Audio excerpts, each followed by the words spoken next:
Bonsoir tout le monde, j'espère que vous allez bien. On se retrouve aujourd'hui pour Zach en roue libre, 24e épisode de cette saison. Je suis ravi de vous retrouver. Je suis Zach, votre host pour la soirée. J'ai essayé un truc un petit peu différent, je n'ai jamais introduit comme ça, mais c'est pas grave. Très content de vous retrouver. Je suis en plein milieu d'un déménagement qui se passe très très bien. Voilà, j'ai fini de bouger certaines de mes affaires et ce soir, je passe symboliquement la première nuit dans mon nouvel appartement. Je suis content et c'est surtout la dernière émission avant le départ en Asie, les amis. Dans 2 jours, on va faire un petit trip, un voyage de 3 semaines avec au cœur de celui-ci des vidéos, des vlogs, de la découverte, le marathon de Tokyo où je me suis durement entraîné avec une grosse course de 31 km dimanche pour terminer à 2 semaines du marathon. Donc voilà, très content.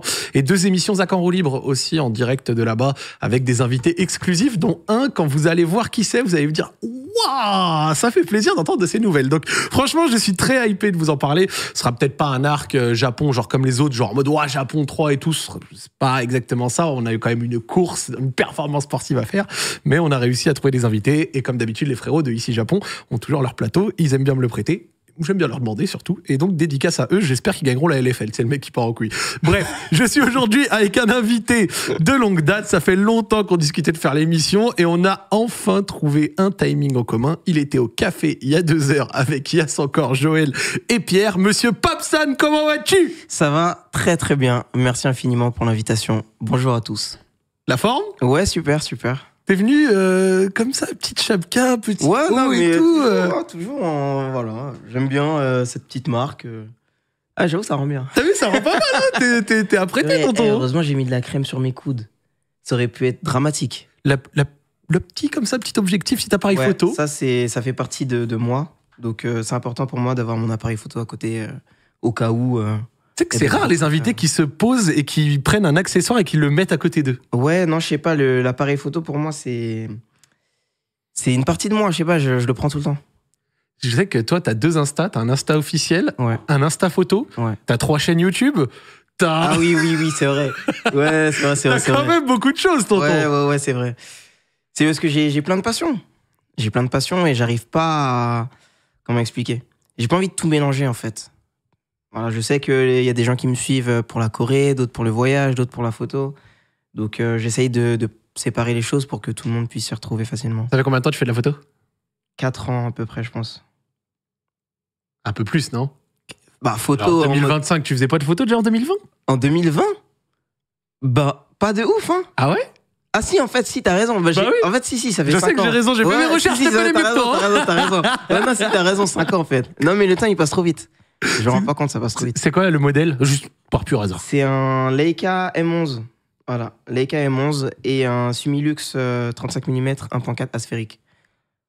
J'aime bien la précision, comme quand tu me dis l'iPhone 14, 674 millions de gigas, etc. Ça, le violet intense. Ouais, c'est ça. Violet intense. Maintenant, c'est Titane Sable. Titane Sable. Tu sors de ton dernier voyage en Thaïlande, t'es de retour en France, ça te fait du bien ?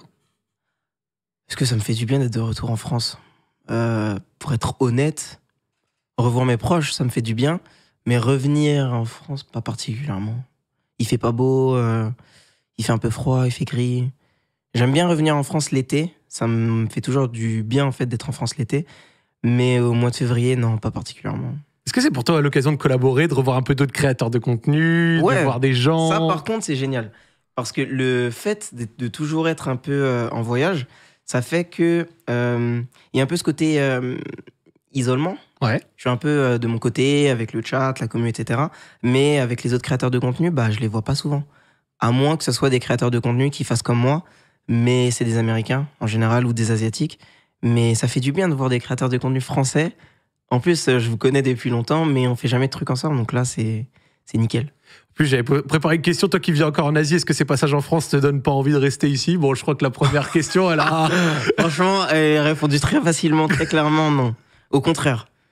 Ça me fait réaliser, je me souviens pourquoi j'ai décidé d'habiter là-bas. C'est plutôt ça que je ressens quand je reviens à chaque fois. Mais j'y ai déjà pensé, hein. Il y a 1 an et demi, j'étais un peu en mode, est-ce que je reviendrai pas en France ? Pourquoi ? Parce que au niveau du travail, il y a quand même beaucoup d'opportunités pour moi, en fait. Le fait d'être à l'étranger tout le temps, ça fait que forcément, parfois, c'est pas que je me ferme des portes avec des marques. Mais tu rates des choses. Ouais, voilà, c'est plutôt ça. Je rate des choses. Je rate des événements. Il y a des gens qui savent même pas où je suis, en fait. Il me dit, ah, mais je pensais que t'étais en Chine. Parce que j'ai posté un Reels sur la Chine hier. Mais non, en fait, c'est du différé. Donc, mais bon, non. Pas de retour en France prévu avant minimum 2029. 2029 minimum. Ouais. Dans quelques jours, j'ai la chance d'aller à Shanghai avec mes amis, Yas, Hugo, Kezia, etc. Tu y es déjà allé il y a quelques temps. J'ai regardé ta vidéo dessus. Ça a l'air d'être quand même un bel endroit. C'est comment Shanghai? Shanghai, c'est, sans faire le mec dans les clichés et compagnie, c'est un peu un aperçu de la métropole du futur, pour moi. C'est-à-dire que c'est une ville ultra active, avec plein de choses à voir, plein de choses à faire, énormément de voitures, mais silencieuse. Parce qu'il n'y a que des voitures électriques quasiment. Donc ça fait bizarre, vous verrez de toute façon. Une fois que vous serez là-bas, plein de voitures, mais c'est très calme, comparé à des villes comme, je sais pas, Séoul, Paris, ou même Tokyo en vrai. Et les gens sont exceptionnels. Et la gastronomie, la culture et tout, c'est cool. Pour moi, franchement, la nourriture chinoise, elle est passée top 1 Asie pour moi. Oh, vraiment, ouais, top 1 Asie. En fait, c'est mon avis. Hein. Alors qu'en Asie, il y a du challenge quand même. Ouais, il y a du challenge en Asie. Hein, avec l'Inde, le Japon, la Corée, etc. Mais en fait, la Chine, je sais pas, hey, vous avez pensé que je suis payé par le PCC, mais c'est vraiment l'origine. Enfin, je sais pas comment dire. Genre, tu retrouves les soupes avec des nouilles, tu retrouves les riz sautés, tu retrouves les raviolis, tu retrouves les barbecues, tu retrouves tout en fait. Et donc, je me dis, pour la diversité, peut-être que, en fait, si je devais choisir un pays, ça serait la Chine. Je comprends. Il y a tout. On va discuter encore en plus une fois de voyage et tout ça, parce que c'est un peu ta spécialité. Je vais demander juste avant la première question, décale un tout petit peu le micro, je vais t'aider comme ça. Comme ça cache pas ton visage. Ah d'accord, nickel. Et que c'est mieux pour les autres, ouais, c'est mieux, je le fais en début d'émission, comme ça on est tranquille pour tout le reste. C'est bon, c'est mieux comme ça, Hugo, normalement, je crois que... Ouais, c'est parfait. Eh ben nickel. On va commencer l'émission avec le classique, je vais te demander de te présenter. Est-ce que tu peux me dire qui es-tu, d'où viens-tu et quel a été ton parcours scolaire, s'il te plaît? D'accord. Alors, je m'appelle Pape Mamadou Moustapha Sy. Je suis né le 19 janvier 1996 à Montmorency, dans le 95. J'ai grandi en France de 0 à 10 ans. Ensuite, j'ai été au Sénégal de 10 ans à 14 ans. Puis, je suis revenu en France pour continuer mon lycée, du coup. Enfin, finir mon collège et ensuite enchaîner sur le lycée, que j'ai fait à Deuil-la-Barre. Voilà. Ensuite, j'ai fait des études. J'ai eu un bac S. Mention bien. Okay. Je suis fier de moi quand même. Non, pas mal. Ouais, fier de moi quand même. Ensuite, j'ai fait une classe préparatoire PCSI, physique, chimie, sciences de l'ingénieur. Et en deuxième année, physique, sciences de l'ingénieur. Ensuite, j'ai intégré une école d'ingénieur. J'ai été diplômé. Je me suis installé en Corée. Et j'y suis resté. Magnifique. Voilà, j'ai essayé d'être le plus... le plus clair possible, et sans donner trop de détails non plus. T'as donné les deuxièmes prénoms? Ouais, c'est vrai. Pape, Mamadou, j'en oublie un. Moustapha. Ouais. Joli. Merci. Franchement, j'aime bien. Moi, j'ai pas la chance d'avoir deux sénégalais. Ouais, je vois ça, mais ça fait plaisir. T'as vécu au Sénégal, t'en as parlé chez le chairman, j'ai réécouté l'émission pour préparer celle-ci. Le Sénégal, c'est un pays que je rêverais de visiter un jour, notamment avec mon ami Hugo, qui malheureusement n'y est plus allé depuis 2007. C'était comment la vie là-bas? Pour être honnête, quand je suis arrivé au Sénégal à 10 ans, déjà, tu sais quoi, je me souviens plus trop en fait, parce que quand ma mère me l'a annoncé, j'ai l'impression qu'elle me l'a dit un mois avant. Je sais pas comment dire. C'est arrivé d'un coup? Ouais, c'est un peu venu comme ça. Je sais que mon frère et ma sœur ont leur part de responsabilité. Pourquoi? C'est eux qui ont demandé? Bah ouais, en fait, on avait passé des vacances au Sénégal une année avant. Et ils ont trop kiffé. Et quand on est rentré en France, ils ont dit « Waouh, maman, au Sénégal, c'est incroyable, blablabla. » Sauf que moi, j'avais pas trop kiffé mes vacances, en fait. Et du coup, bon, je suis le dernier de la famille. On m'a pas demandé mon avis. Non, ton avis, il a pas de poids à ce moment-là. Aucun poids. 10 ans, quel poids? J'ai été au Sénégal. Et donc, les premières semaines... En plus, ma mère n'était pas là la première semaine. Il n'y avait que mon frère et ma sœur. C'était pas... En plus, on était tombés malades, je crois, à Palu, ou je sais plus. Ok. Dès les premières semaines, on était tombés malades. Et donc, ça n'a pas commencé fort, je dirais.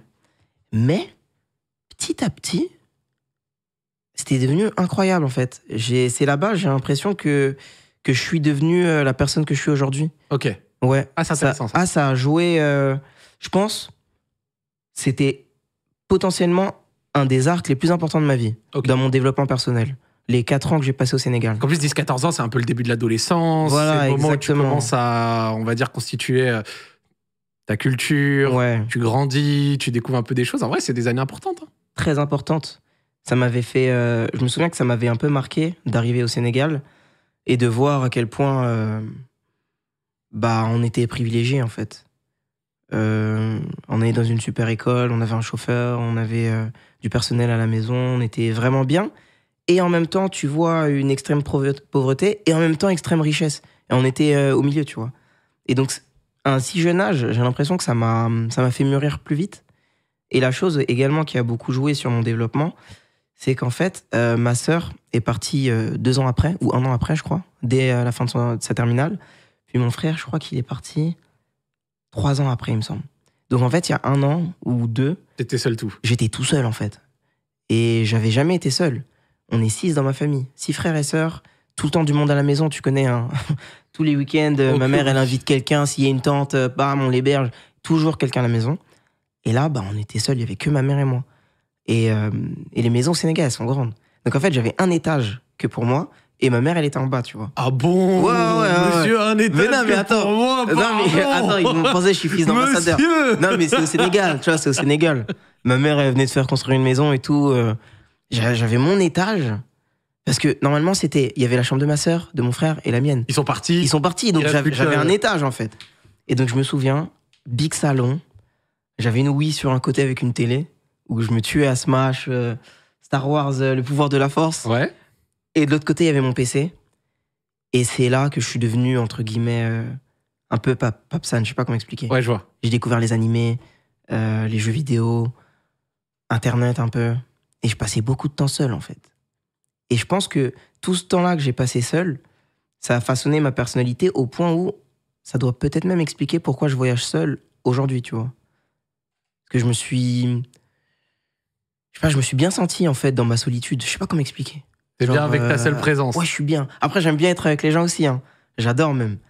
Mais quand je suis seul, je sais pas, c'est excellent aussi. Non, mais c'est bien d'être en paix avec soi-même. Je sais qu'il y a des gens, et tu le vois des fois passer sur les réseaux, ils disent, moi, je pourrais pas aller au resto tout seul le midi, ou aller voir un film tout seul. Personnellement, moi, j'ai pas ce souci-là. Aucun problème. Même pendant la pause déj à l'école, en prépa ou je sais plus, j'allais au ciné à midi, il y avait personne. 11h30, je vais me voir un petit film d'horreur tout seul au ciné. Il y avait que des darons tout seuls aussi, enfin je sais pas. Est-ce que malgré tout, sur les 4 années, t'as quand même fait, on va dire, un peu des rencontres, des amis classiques, des gens de là-bas, voire même des personnes que tu connais peut-être encore maintenant? En fait, je pense dans les 10 amis les plus proches que j'ai, il y en a 3 qui constituent vraiment le socle de mon... je dirais même de ma famille presque. Ouais. Des personnes que j'ai rencontrées qui m'accompagneront jusqu'à la fin de ma vie. 100%. Parmi mes meilleurs amis, je les ai rencontrés au Sénégal. Et tu les as rencontrés sur ces années-là? Ouais, je les ai rencontrés, je crois, le premier jour de l'école. C'est beau, ça. Ouais, vraiment. Est-ce que tu y es retourné un petit peu depuis? Ouais, je suis retourné au Sénégal quelques fois, 2 fois, je pense, depuis. La dernière fois, c'était en 2020. Et là, j'hésitais à y aller la semaine prochaine, mais finalement, je vais rester à Paris. Est-ce que, ça va être la question, tu comptes le faire dans un futur plus ou moins proche? Mais tu sais, de tous les pays que je compte faire pour les voyages, paradoxalement, le pays où j'ai le plus d'appréhension, c'est le Sénégal. C'est bizarre. Je sais, c'est mon pays. Et pourtant, c'est celui que j'ai un peu le plus peur, entre guillemets, parce que j'ai tellement envie de montrer une belle image de mon pays. Ouais, peur de décevoir. Ouais, que j'ai pas envie d'arriver au Sénégal et qu'il se passe une galère, et que du coup, ça donne une mauvaise image. Parce que je sais que les gens l'attendent. Forcément, Pape. Je veux dire, il n'y a pas plus sénégalais comme prénom. Oui. Donc si je vais au Sénégal et que c'est un flop, non, c'est une catastrophe. Ça fait un peu l'enfant du pays qui revient, arrive. Tu vois, je peux pas flop, en fait. Et donc, c'est pour ça que je prends mon temps. Là, je comptais y aller la semaine prochaine. Puis, il y a le Ramadan qui arrive. Je me suis dit, non, c'est pas le meilleur moment. Faut que j'attende vraiment le prime. Donc, faut que j'attende l'été, en fait, je pense. C'est marrant parce que, franchement, toi, en plus, là où c'est un peu bourbier pour toi, c'est que tu fais du live IRL. Il n'y a pas de montage. Non, il n'y a pas de montage. Mais si tu vas pour faire une vidéo YouTube, il y a une petite galère, un feu, bref, c'est pas grave. Ouais. Toi, c'est différent. Non, là, je peux pas le fake, le truc. Après, bon, ça fait des vues, mais en fait, je m'en fiche. Je veux surtout montrer une belle image de mon pays, parce que c'est un pays qui me tient à cœur. Et donc, c'est pour ça que, voilà, je me précipite pas. Je préfère aller faire des crash tests, entre guillemets, dans des autres pays, tu vois, où j'ai pas vraiment d'affect encore. C'est quoi ta spécialité favorite du Sénégal? Le yassa. Ouais, clair. Même si... T'avais fait une vidéo à l'époque où tu faisais un yassa. Ouais, j'avais fait un live cuisine. C'est le yassa, c'est mon plat top 1. Top 1 dans mon cœur, mais en termes de goût, je pense que c'est le tiep, en vrai de vrai. En termes de goût, faut dire la vérité, je pense que c'est le tiep. Mais si je devais choisir un plat pour toute la vie, le yassa. Poulet, pas poisson. C'est frauduleux, je trouve, au poisson. Ah ouais? Ouais. Yassa poisson, pour moi, c'est un peu une fraude. C'est quand il n'y a plus de poulet, en fait. Bah, moi, je le voyais comme ça. Quand ma mère, elle me disait, ouais, on a fait du yassa, je rentre, je vois, c'est du poisson. Non, pour moi, c'est même pas un yassa, en fait. En plus, t'as anticipé, Hugo, il a dit devant lui pour le thieboudienne. Ah, c'est vrai? Ouais. Bah, thieboudienne, masterclass, mais je préfère le thiebouguinard, tu vois, avec du poulet. Toujours. Ah, moi, ça me plaît bien. Un jour, j'avais mangé à un restaurant à Lyon sénégalais, il s'appelait le Lion Dakar. Gros. Le lion Dakar. Et j'ai mangé justement une ou deux spécialités. De souvenir, j'avais mangé un mafé et j'avais goûté justement un yassa. J'avais préféré le mafé. Mafé, ouais, je comprends, c'est une autre école. Mon frère aussi préfère le mafé. C'est différent. Mais j'adore les deux. Le mafé, c'est un peu comme du curry, en fait. Hein. Moi, j'avais trop kiffé. Ouais, avec du recul, c'est un peu du curry. En vrai, enfin, je sais pas, la sauce, elle est épaisse et tout. Je sais pas, ça me fait penser au curry. Ça me plaît bien tout ça. On t'a connu pour la création de contenu, mais juste avant, je voulais parler de ton parcours professionnel que je trouvais assez intéressant. T'as fait des études en Corée, un stage au Japon, t'as eu un poste d'ingénieur là-bas. Déjà, avant tout, c'était comment la prépa? Parce que la prépa, tu connais en France, je pense qu'on est de 96, 95. Chez nous, ça a toujours été la terreur, les fameuses cols, le fait que... Exact. Oh, les cols, hein, purée. Voilà. Attends, tu me fais un PTSD, là. Le fameux, si t'as 5 sur 20, estime-toi heureux. Tu vois, ce genre de choses. Alors, vraiment, je vais être honnête avec vous, les gars, je suis sorti du parcours, enfin, pas du parcours, mais du système scolaire il y a 6 ans. Je sais même pas si c'est encore ça, donc vous me dites, les gars, dans le chat. Mais nous, à l'époque de ma génération, la prépa, c'était la terreur. Il y avait que les mecs trop chauds qui allaient là-bas. C'était comment, toi, ton expérience de prépa? Alors, déjà, pour commencer, je souhaite bon courage à toutes les personnes qui sont en prépa actuellement. Vous ne devriez pas être sur ce live, sachez-le. Vous avez peut-être une colle. Ah non, c'est les vacances. Mais préparez, les DS, ils arrivent. Donc, gros soutien à toutes les personnes qui sont en prépa. Je sais ce que c'est. Donc, voilà. Et comment c'était la prépa? En fait, j'étais pas prêt. C'est bête, mais... Est-ce que tu peux être prêt? C'est ça la question de fond. Bah, en fait, tu peux être prêt mentalement. Le truc, c'est que j'avais tellement, entre guillemets, d'aisance à l'école que tu te rappelles de APB? Oui. Admission post-bac. Évidemment. Nous, on n'a pas connu Parcoursup, moi aussi, c'était APB. APB, voilà. J'avais fait deux choix. J'ai mis une école d'ingé et j'ai mis prépa en deuxième au cas où. Et du coup, j'ai pas eu l'école. Parce que j'ai été au concours, je me suis dit, bon, si c'est comme le bac, normalement, c'est facile. Sauf qu'en fait, c'était chaud. Ouais. Donc, j'ai raté le concours et je me suis retrouvé en prépa. Je me suis dit, merde, mais attends, mais je voulais même pas ça, en fait.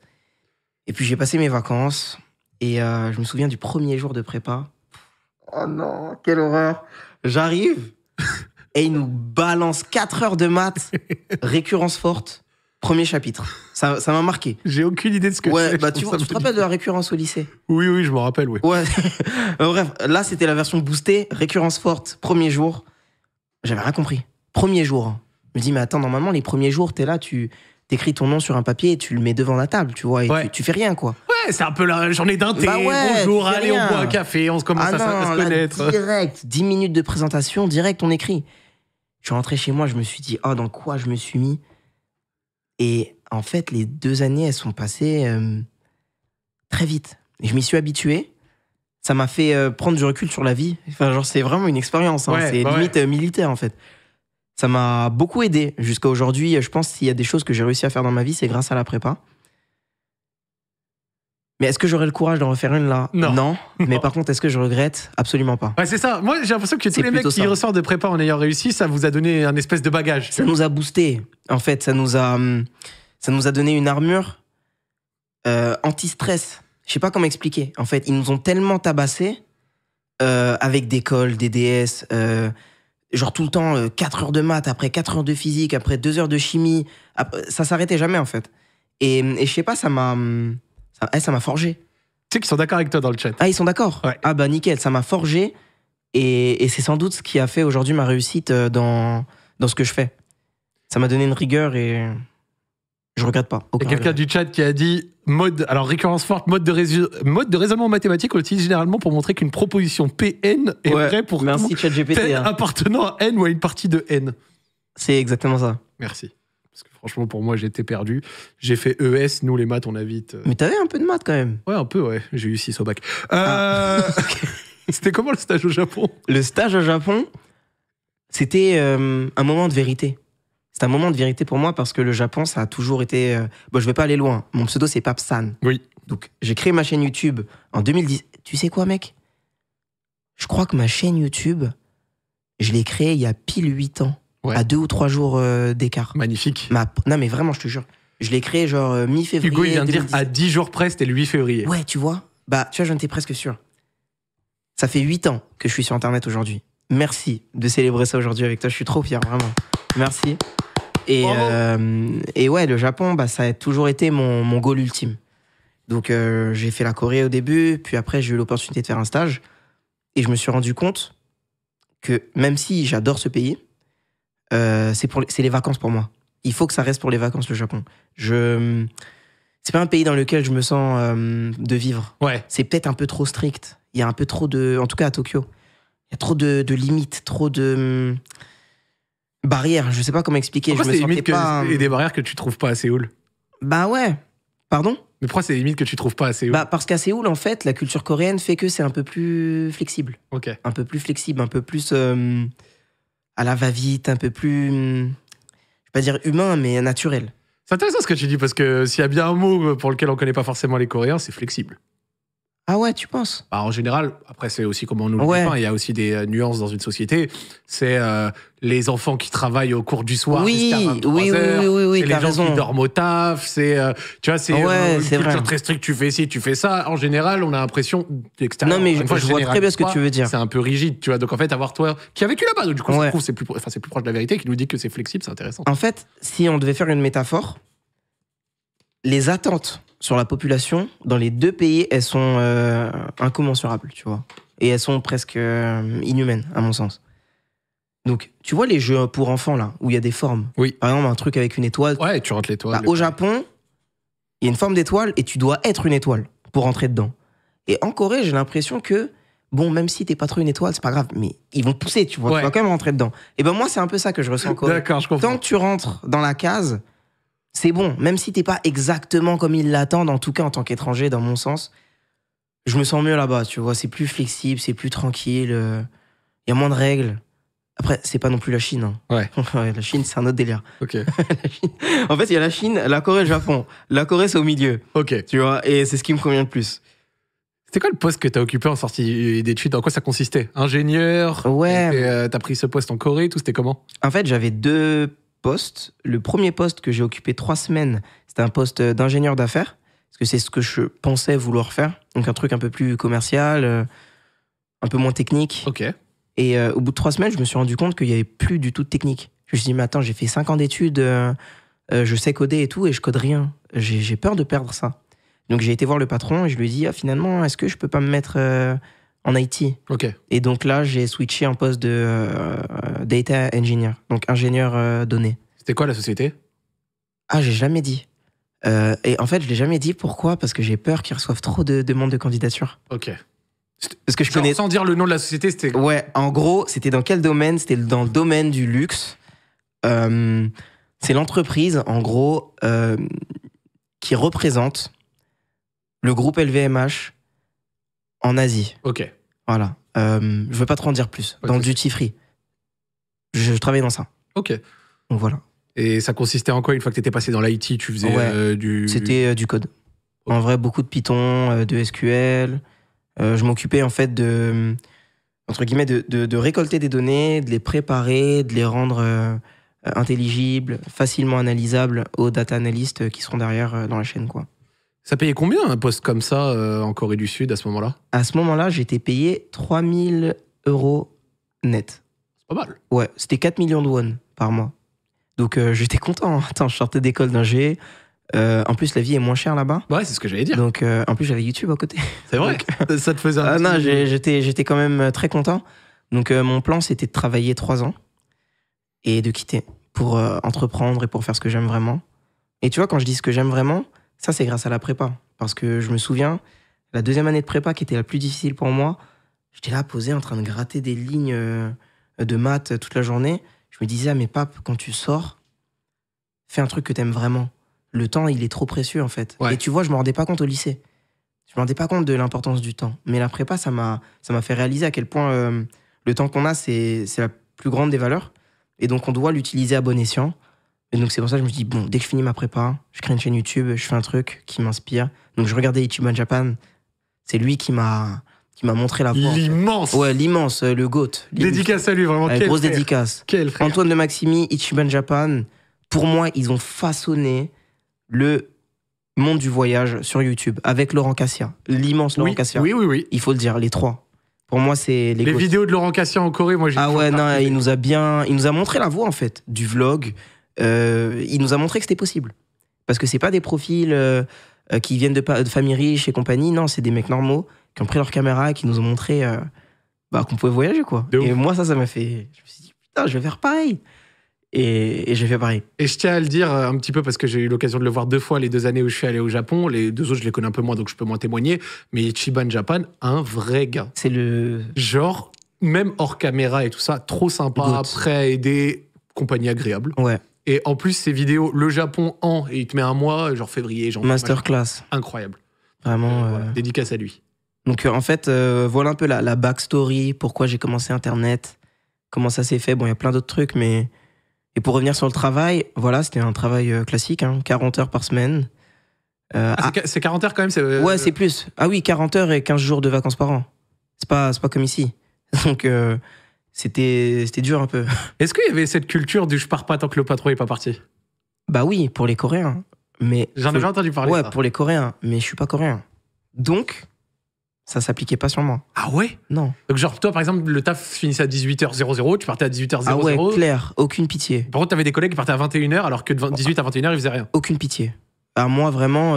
En fait, après, j'étais dans un métier technique. Donc en fait, les gens qui travaillent dans le technique, ils sont moins dans dans le semblant. Tant que le projet, il est fait, tant que ta fonction, elle est codée, tu peux partir, en fait, c'est pas grave. On va pas rester là, faire semblant de coder, alors qu'en fait, tu fais rien. Donc, le manager que j'avais, Goat, il m'a beaucoup aidé, il m'a beaucoup soutenu. Et il était pas du tout comme ça. Genre, si ton taf, il est fait, pars, en fait. Okay. À quoi ça sert? Je me souviens un jour, je crois qu'il était 18h15, et il voyait que j'étais encore en train de coder, et j'avais pas fini, là, pour le coup. Et quand je finis pas quelque chose, ça me frustre un peu. Ouais. Donc, je me disais, ah non, mais il faut que je finisse avant de partir, sinon je vais mal dormir. Et il m'a dit, mais pars, pape, fais-le demain. C'est pas grave. Donc, non, moi, j'ai eu beaucoup de chance. J'ai eu beaucoup de chance par rapport à ça. Donc t'es maire de Séoul, sauf quand il faut rester jusqu'à 22h. Bah non, je suis maire de Séoul par rapport... Moi coréen, là, ah non, mais attends, attends. On fait moins local, là. Ah non, attends, tu blagues ou quoi, mec? Je suis maire de Séoul pour la culture. Bien évidemment pour la culture et également pour les impôts. Faut pas oublier. L'argent voilà, que je génère, il sert également à payer les hagwon des petits étudiants coréens. Bien sûr. C'est vrai en plus, ça me fait rire quand j'y pense, mais ouais, je participe vraiment à la société coréenne. C'est quoi les hagwon? Les hagwon, c'est les académies. Donc, tu sais que les étudiants coréens vont à l'école jusqu'à une certaine horaire, un peu normale, tu vois, 17-18 heures. Et ensuite, ce qui rend leur journée infernale, c'est les académies. Ouais, c'est l'après, ouais. Voilà, c'est l'après. Donc, ils vont dans des cours du soir, qui sont dans des hagwon, et ça va jusqu'à... Il n'y a pas d'heure, minuit, 1h, il n'y a pas d'heure. C'est terrifiant. J'ai déjà vu des tonnes de fois dans des reportages avec des machins, donc je vais pas... Mais... C'est effrayant. Jamais de la vie, mes enfants seront dans une école coréenne. Ils pourraient grandir en Corée, ça me poserait aucun problème, mais pas dans une école coréenne. C'est trop de stress pour rien. Je vais remonter un tout petit peu le temps sur ça. On a direct parlé un peu du Japon. Toi, ouais. Mais pourquoi à la base tu t'es installé en Corée? Parce que si t'étais Papsan, un border du Japon, qu'est-ce qui fait que du coup t'es allé à côté? Bah, c'était mon stage. Mon stage au Japon m'a fait réaliser que je me sentais mieux en Corée, en fait. Parce que même si j'aimais beaucoup... En plus, mon stage, il était bien payé au Japon. J'avais quoi, 21 ans, je crois. Premier stage, L3, ou M1, je sais plus. J'étais payé, je crois, 1200 €, je crois. Pour un stage. Solide. En cash. Ouais, oui. En plus, tu connais les Japonais. Oui. Genre, tous les premiers du mois, ils venaient avec leur petite enveloppe, là. Ils mettaient un petit sticker mignon dessus. Ils me disent « Hi ». T'étais trop content. J'étais refait. J'avais ma grosse pile de billets de 10 000 yens, là. Ah, j'étais trop content. Mais ouais, et c'est le fait d'avoir vécu au Japon. Ok. Je me suis dit « Ah, j'adore le Japon, mais il me manque un truc. Il me manque ce côté épicé, là, que je kiffe en Corée, tu vois. Un peu plus la liberté, les gens un peu plus foufous. » Et du coup, je suis retourné en Corée. Pour vivre en Corée, t'as, je suppose, un visa, quelque chose. Ouais. Ça se passe comment? Parce que maintenant, après quelques années là-bas, tu dois avoir quand même des facilités au niveau administratif et tout, non? Ouais, au début, c'était pas évident. Mais j'ai choisi la voie facile. Donc, la voie des études, Ok. en fait. Quand tu as fait des bonnes études, donc bac plus 5, tu es assuré d'avoir un certain nombre de points pour ton visa et tu vas trouver un travail plus facilement. Donc, moi, le fait d'avoir d'avoir un diplôme d'ingénieur, d'être jeune, ça fait que je vais pas dire que c'est facile de trouver un taf, mais ça aide. en fait, quand tu as un diplôme d'ingénieur, tu peux trouver du travail partout quasiment. Et c'est pas facile, mais allez, t'envoies, je le dis tout le temps en live, mais t'envoies 100, 200 mails, t'es sûr de trouver un taf quasiment, peu importe où. Donc c'est génial. Donc j'ai trouvé un taf comme ça et j'ai eu un visa travail. Donc après mon visa étudiant, j'ai eu un visa travail. Et donc je me suis dit, mince, mais attends, moi je veux pas retourner en France, mais je veux pas non plus continuer à être en CDI. Donc comment je fais pour rester en Corée? Tu crées une société? Ouais, mais pour créer une société, il me fallait 100... Attends, c'est combien déjà? 100 millions de won. Donc, ah oui, c'est pas un bail où tu dois investir genre une certaine somme d'argent dans le exact. pays. Il fallait mettre 60... À l'époque, c'était 80 000 euros. Et bon, j'avais pas les sous, en fait. Mettre 80 000 balles dans une structure, même si c'est la mienne et au final, l'argent, il est dans la boîte, bah, je les avais pas. Donc, je me suis dit, mince, il me reste quoi comme solution? Le mariage. Mes flemmes de me marier avec quelqu'un juste pour un visa. En vrai. Ouais, non, en vrai, il y en a plein qui le font, mais la flemme. En vrai, la flemme. Donc, il me restait le visa résident. Et le visa résident, c'est un visa à points que tu obtiens en fonction de ton diplôme, de ton âge, des impôts que tu payes. Et donc, j'ai attendu et j'ai obtenu ce visa. Ok. Donc, j'ai ce visa à points là qui est un visa résident et qui me permet de rester 5 ans en Corée, renouvelable. C'est pour ça que j'ai dit 2029. Je comprends. Tu l'as renouvelé l'an dernier? Je l'ai renouvelé l'an dernier, ouais. Est-ce que le fait que tu passes quand même quelques mois en dehors du pays, ça te dessert ou alors ceux ils s'en battent les couilles? C'est ça que j'aime en Corée. Ils en ont rien à faire, en fait. À partir du moment où l'argent rentre dans le pays, c'est pas leur problème. Donc toi, tout est déclaré là-bas? Ouais, tout. T'as ta boîte là-bas? Tout est en Corée. Ma comptable est coréenne. Dédicace Ara. Merci pour le travail. Dédicace à Ara qui fait les Dédicace à Ara. Ouais, voilà. Ça se passe comment au niveau imposition? Est-ce que ça va presque ici, un peu en dessous? Non, c'est... Bah, pour te dire, je suis auto-entrepreneur. Ça peut te laisser comprendre un petit peu le système. Ok. Voilà. Il y a très peu de... Non, il y a de la régulation quand même, faut pas dire ça, mais il n'y a pas de limite. Tu peux être auto-entrepreneur à 500K par an, ou 200K, ou 1 million, 2 millions même. Pour te dire, tous les taxis, ils sont... Hugo, il a entendu ça, il a dit dans mon oreillette, je suis tellement coréen. Ouais, c'est différent la Corée. Donc j'ai souvent songé à ouvrir une société, à proprement parler, mais j'en ai pas besoin en fait. Pourquoi faire, au final? Ça va me faire payer plus de trucs, ça me crée une structure, c'est plus difficile de sortir l'argent. Là, bah, je fais ce que je veux un peu de mon argent. Si ça convient bien à ton truc, ça que t'as pas d'employé, que c'est in fine, le statut est fait pour ça. Vraiment, c'est parfait pour moi. Et puis si j'ai envie de créer une société à côté pour d'autres projets, ce que j'ai fait là pour ma marque de vêtements et du reste qui va venir, bah, je le crée à côté. Mais tout ce qui concerne Papsan, entre guillemets, parce que la société s'appelle comme ça, ben, je le laisse comme ça. Et ma comptable m'a dit que c'était... Et un avocat m'ont dit que c'était la meilleure solution pour moi en Corée. Beaucoup connaissent Papsan avec le côté stream. Moi, avant tout ça, et comme beaucoup de monde, je pense, je t'ai connu comme Papsan, le youtubeur. Et j'en suis d'ailleurs assez nostalgique parce que j'ai regardé tes vidéos très très tôt. Avant de parler des vidéos, déjà, pourquoi avoir commencé la création de contenu? Pourquoi avoir commencé la création de contenu? Ben, comme je te disais, à la fin de mes études, je me sentais un peu... je me sentais libre. Ouais. Je me suis dit, waouh, je peux faire ce que je veux maintenant. Qu'est-ce que je vais faire de ma vie? Donc, avant de faire... Enfin, je me suis dit, bon, je vais faire des études, mais il y a des échanges universitaires qui sont proposés. Et j'ai choisi aussi mon école en fonction des échanges. Je savais que je voulais aller en Asie, donc j'ai choisi une école qui s'appelle ECE Paris. Et dès le premier semestre, en fait, dès que tu arrives, tu te barres direct. Genre, tu fais 3 mois et après, tu pars. Donc, je me suis dit, bon, écoute, je vais faire ça, je vais aller là-bas. Et le truc, c'est qu'il n'y avait pas le Japon. Il n'y avait que la Corée, l'Australie et plein d'autres pays. La Thaïlande aussi. Mais je me suis dit, bon, ça va être Australie ou Corée. Ok. Je voulais juste partir loin. Ouais. En vrai. Tu voulais juste... Je voulais juste me barrer, en fait. Même, non, je voulais juste partir. Toi, Bruxelles, ça... Ah non, pourquoi faire Suède? Il y avait des mecs qui partaient en Suède, mais pourquoi faire, les mecs? Vous avez l'occasion de partir aux États-Unis, au Mexique, je sais pas où, vous allez en Suède. C'est super la Suède, hein, je pense, mais bon, partez plus loin. Et donc ma mère, elle me disait, non mais pape, pourquoi tu vas pas en Espagne, va en Allemagne, c'est rapide, comme ça le week-end tu reviens. Mais elle avait pas compris qu'en fait j'avais besoin de... T'as besoin de t'évader. J'avais besoin de partir en fait. J'ai besoin de partir. Et donc j'ai appelé ma sœur, je lui ai dit, bon Gina, Je vais où? En Australie ou Corée? Elle m'a dit, mais tu vas faire quoi en Australie? T'as toujours aimé l'Asie, t'écoutes de la K-pop, pourquoi tu vas pas en Corée? J'ai dit, bon, ok. Et là, j'ai cherché sur Internet, Corée noire. Et il n'y avait aucune vidéo. Je me suis dit, mais attends, mais c'est quoi ce pays-là? Il n'y a pas de noir là-bas. Genre, je vais faire comment, moi? En vrai. C'est que juste la recherche Internet Corée noire. Non, mais c'est bête, mais je te promets que t'as 21 ans, la Corée, c'est pas un pays que les gens connaissent, tu vois, c'est pas mainstream du tout. Je me dis, mais attends, mais je vais arriver là-bas, imagine, ils me regardent, ils me voient comme un fou, tu vois. Bah, je peux te dire que quand j'y suis allé en 2019 et qu'ils voyaient Joël Digbeu 1m95 Bah ouais, dans le tu vois, métro Thomas. Donc, je me suis dit, tiens, j'ai pas peur, je vais y aller, mais par contre, je veux documenter. Je veux montrer comment c'est, tu vois. Et donc, à l'époque, bah, 0 abonné, j'avais même pas aucun buzz, quoi. Donc, j'ai lancé ma chaîne et j'ai découvert une passion. Genre, j'adore parler, en fait. Je me suis dit, purée, c'est cool, en fait. J'avais ma petite Canon, là, à l'époque. T'as eu le G7X? Ouais, G7X Mark II. Oh, le classique! Le classique, la base. Le focus, il marchait jamais, mais c'était la meilleure caméra à l'époque. Et tu sais qu'elle redevient populaire. Ah ouais? Chez les influenceuses lifestyle qui veulent faire des photos vintage. Vraiment, elles l'ont toutes maintenant. Tu sais que moi, vraiment, les vidéos à l'ancienne... C'est moi, j'ai demandé à Joël de t'imiter, t'as l'air d'un... Ouais. Tu veux que je le fasse en vrai? Tu sais que ça doit faire plusieurs années que je l'ai pas fait mon intro. C'est moi qui fais, tonton. Ok. Tu veux que je te regarde ou je regarde la caméra? Tu peux regarder la caméra. Ok. Salut à tous. C'est Papsan. Merci. C'est exactement ça. Ouais, c'était exactement ça. Quel mood. Ouais. Vraiment avec le petit, tu sais, le petit décalage. Le petit moment là. C'est pas ça. Ouais, mais tu sais que ça me manque YouTube.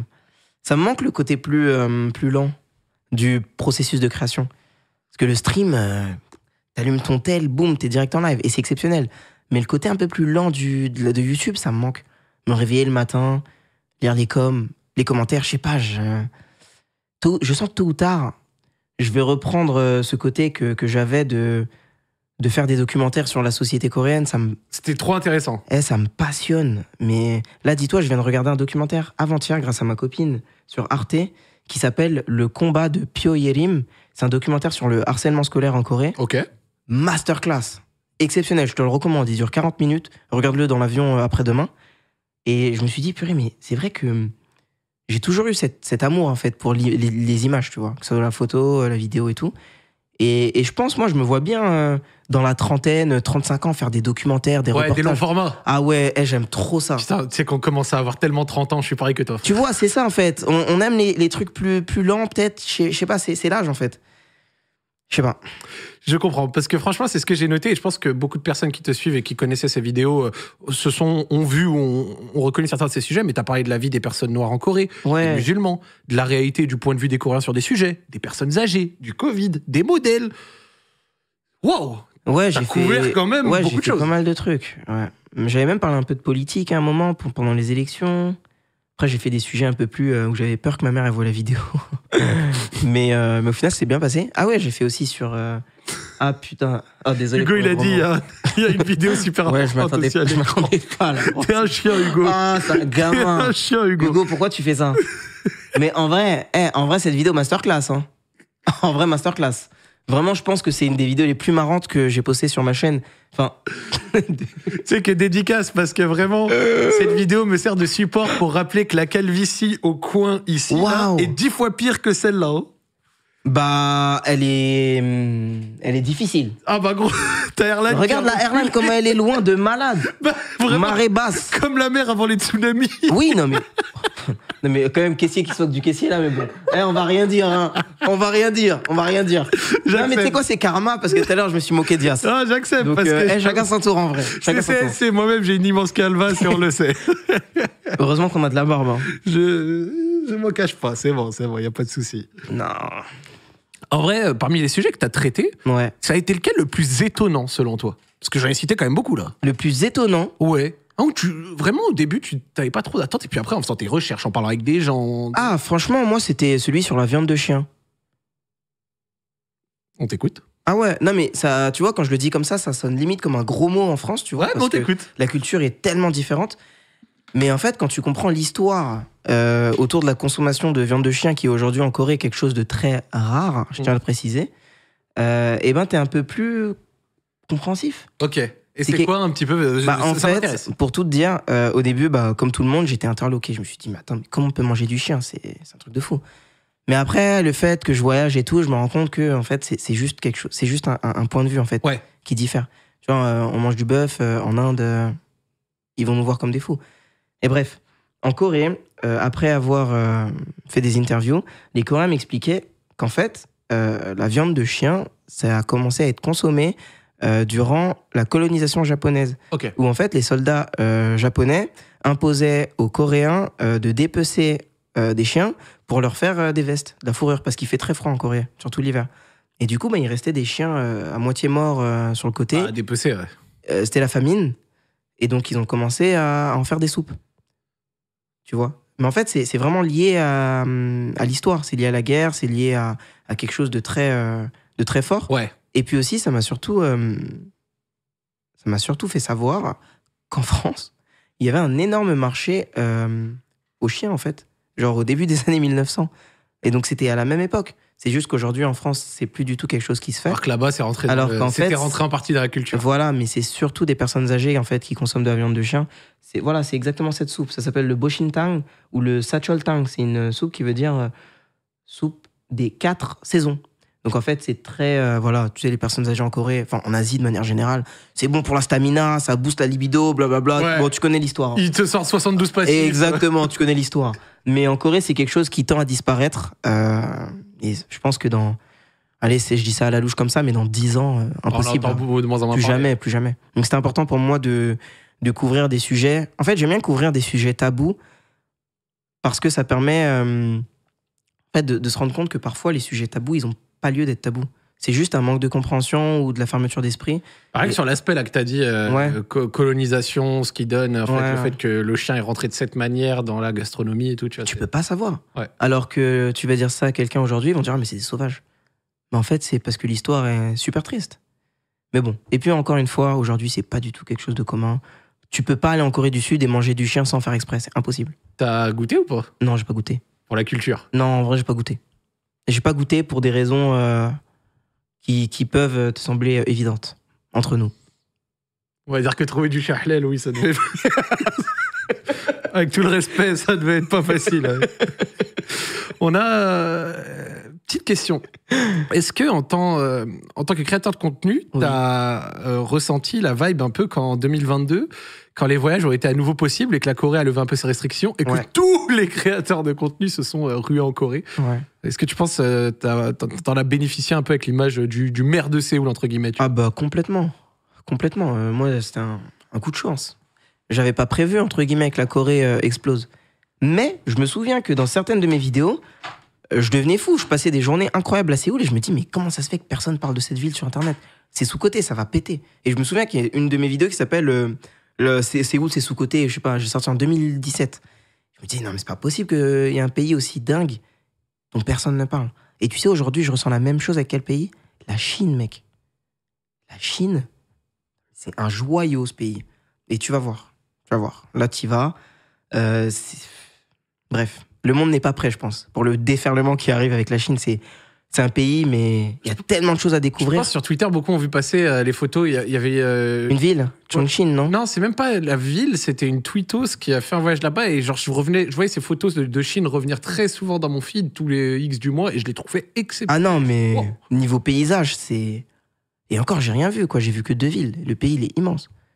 Mais du coup, pour revenir... Pardon, à chaque fois, je digresse. J'ai tellement de trucs à dire, c'est à cause des lives. Je parlais un petit peu de la hype qu'il y a eu en 2022, où tout le monde y allait les uns après les autres. Mais moi, j'y étais allé à cette période et tout. Et franchement, j'en ai bénéficié parce que, comment dire, il y a beaucoup de gens qui souhaitaient venir en Corée. Et j'étais presque le seul, si ce n'est le seul, à proposer du contenu en live de comment la vie se passe en Corée. Donc forcément, mes stats ont explosé. Et puis aussi les créateurs de contenu qui venaient en Corée me contactent à chaque fois. Je pense notamment à Andy Ella, qui est une fille... légendaire Andy. Andy, elle adore la Corée. Elle adorait sans doute la Corée avant aussi, mais je me souviens que du coup, grâce entre guillemets à ce statut, on s'est contacté et puis on est entré en contact comme ça. Et puis maintenant c'est une pote. Dédicace à Jérémy aussi, mon gars sur Jérémy. Et je pense à Andy, mais je peux penser à plein d'autres créateurs de contenu, qu'ils soient français ou autres d'ailleurs. Est-ce qu'en tant que créateur de contenu, je considère que tu as fait un peu le tour du sujet là-bas ou est-ce que non. c'est pour ça que tu as doucement quitté YouTube ou pas du tout? Pas du tout. Je pense pas avoir fait le tour. En fait, c'est difficile de dire oh, j'ai fait le tour d'un pays. Surtout quand tu te concentres sur la société. Il y a tellement de choses à dire. Et il y a encore plein de sujets qui me brûlent en tête, tu vois. Dans ma tête où je me dis, il faut que je les traite un jour. J'ai plusieurs sujets en tête, mais un des sujets qui me revient le plus, c'est le chamanisme.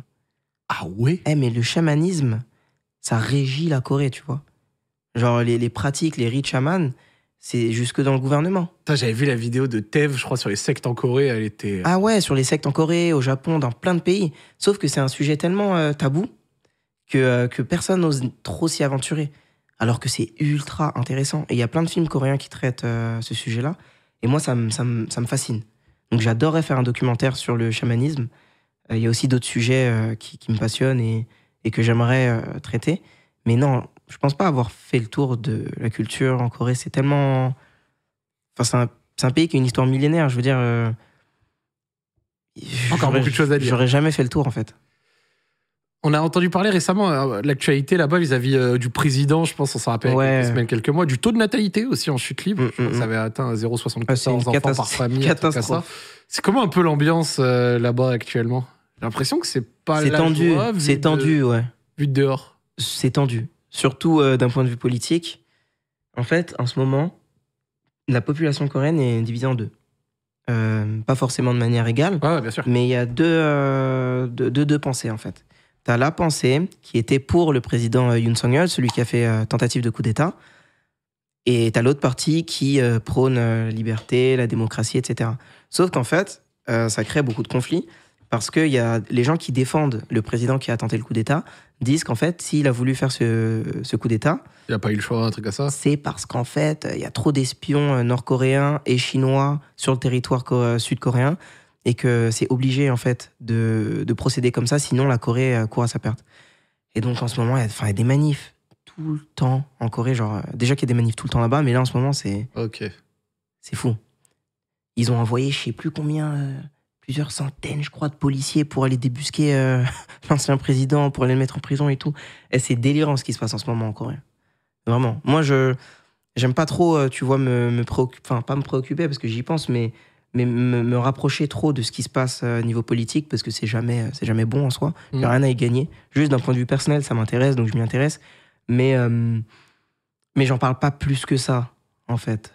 En tout cas, je donne pas mon avis. Okay. J'aime bien dire ce qui se passe, mais je donne pas mon avis parce que...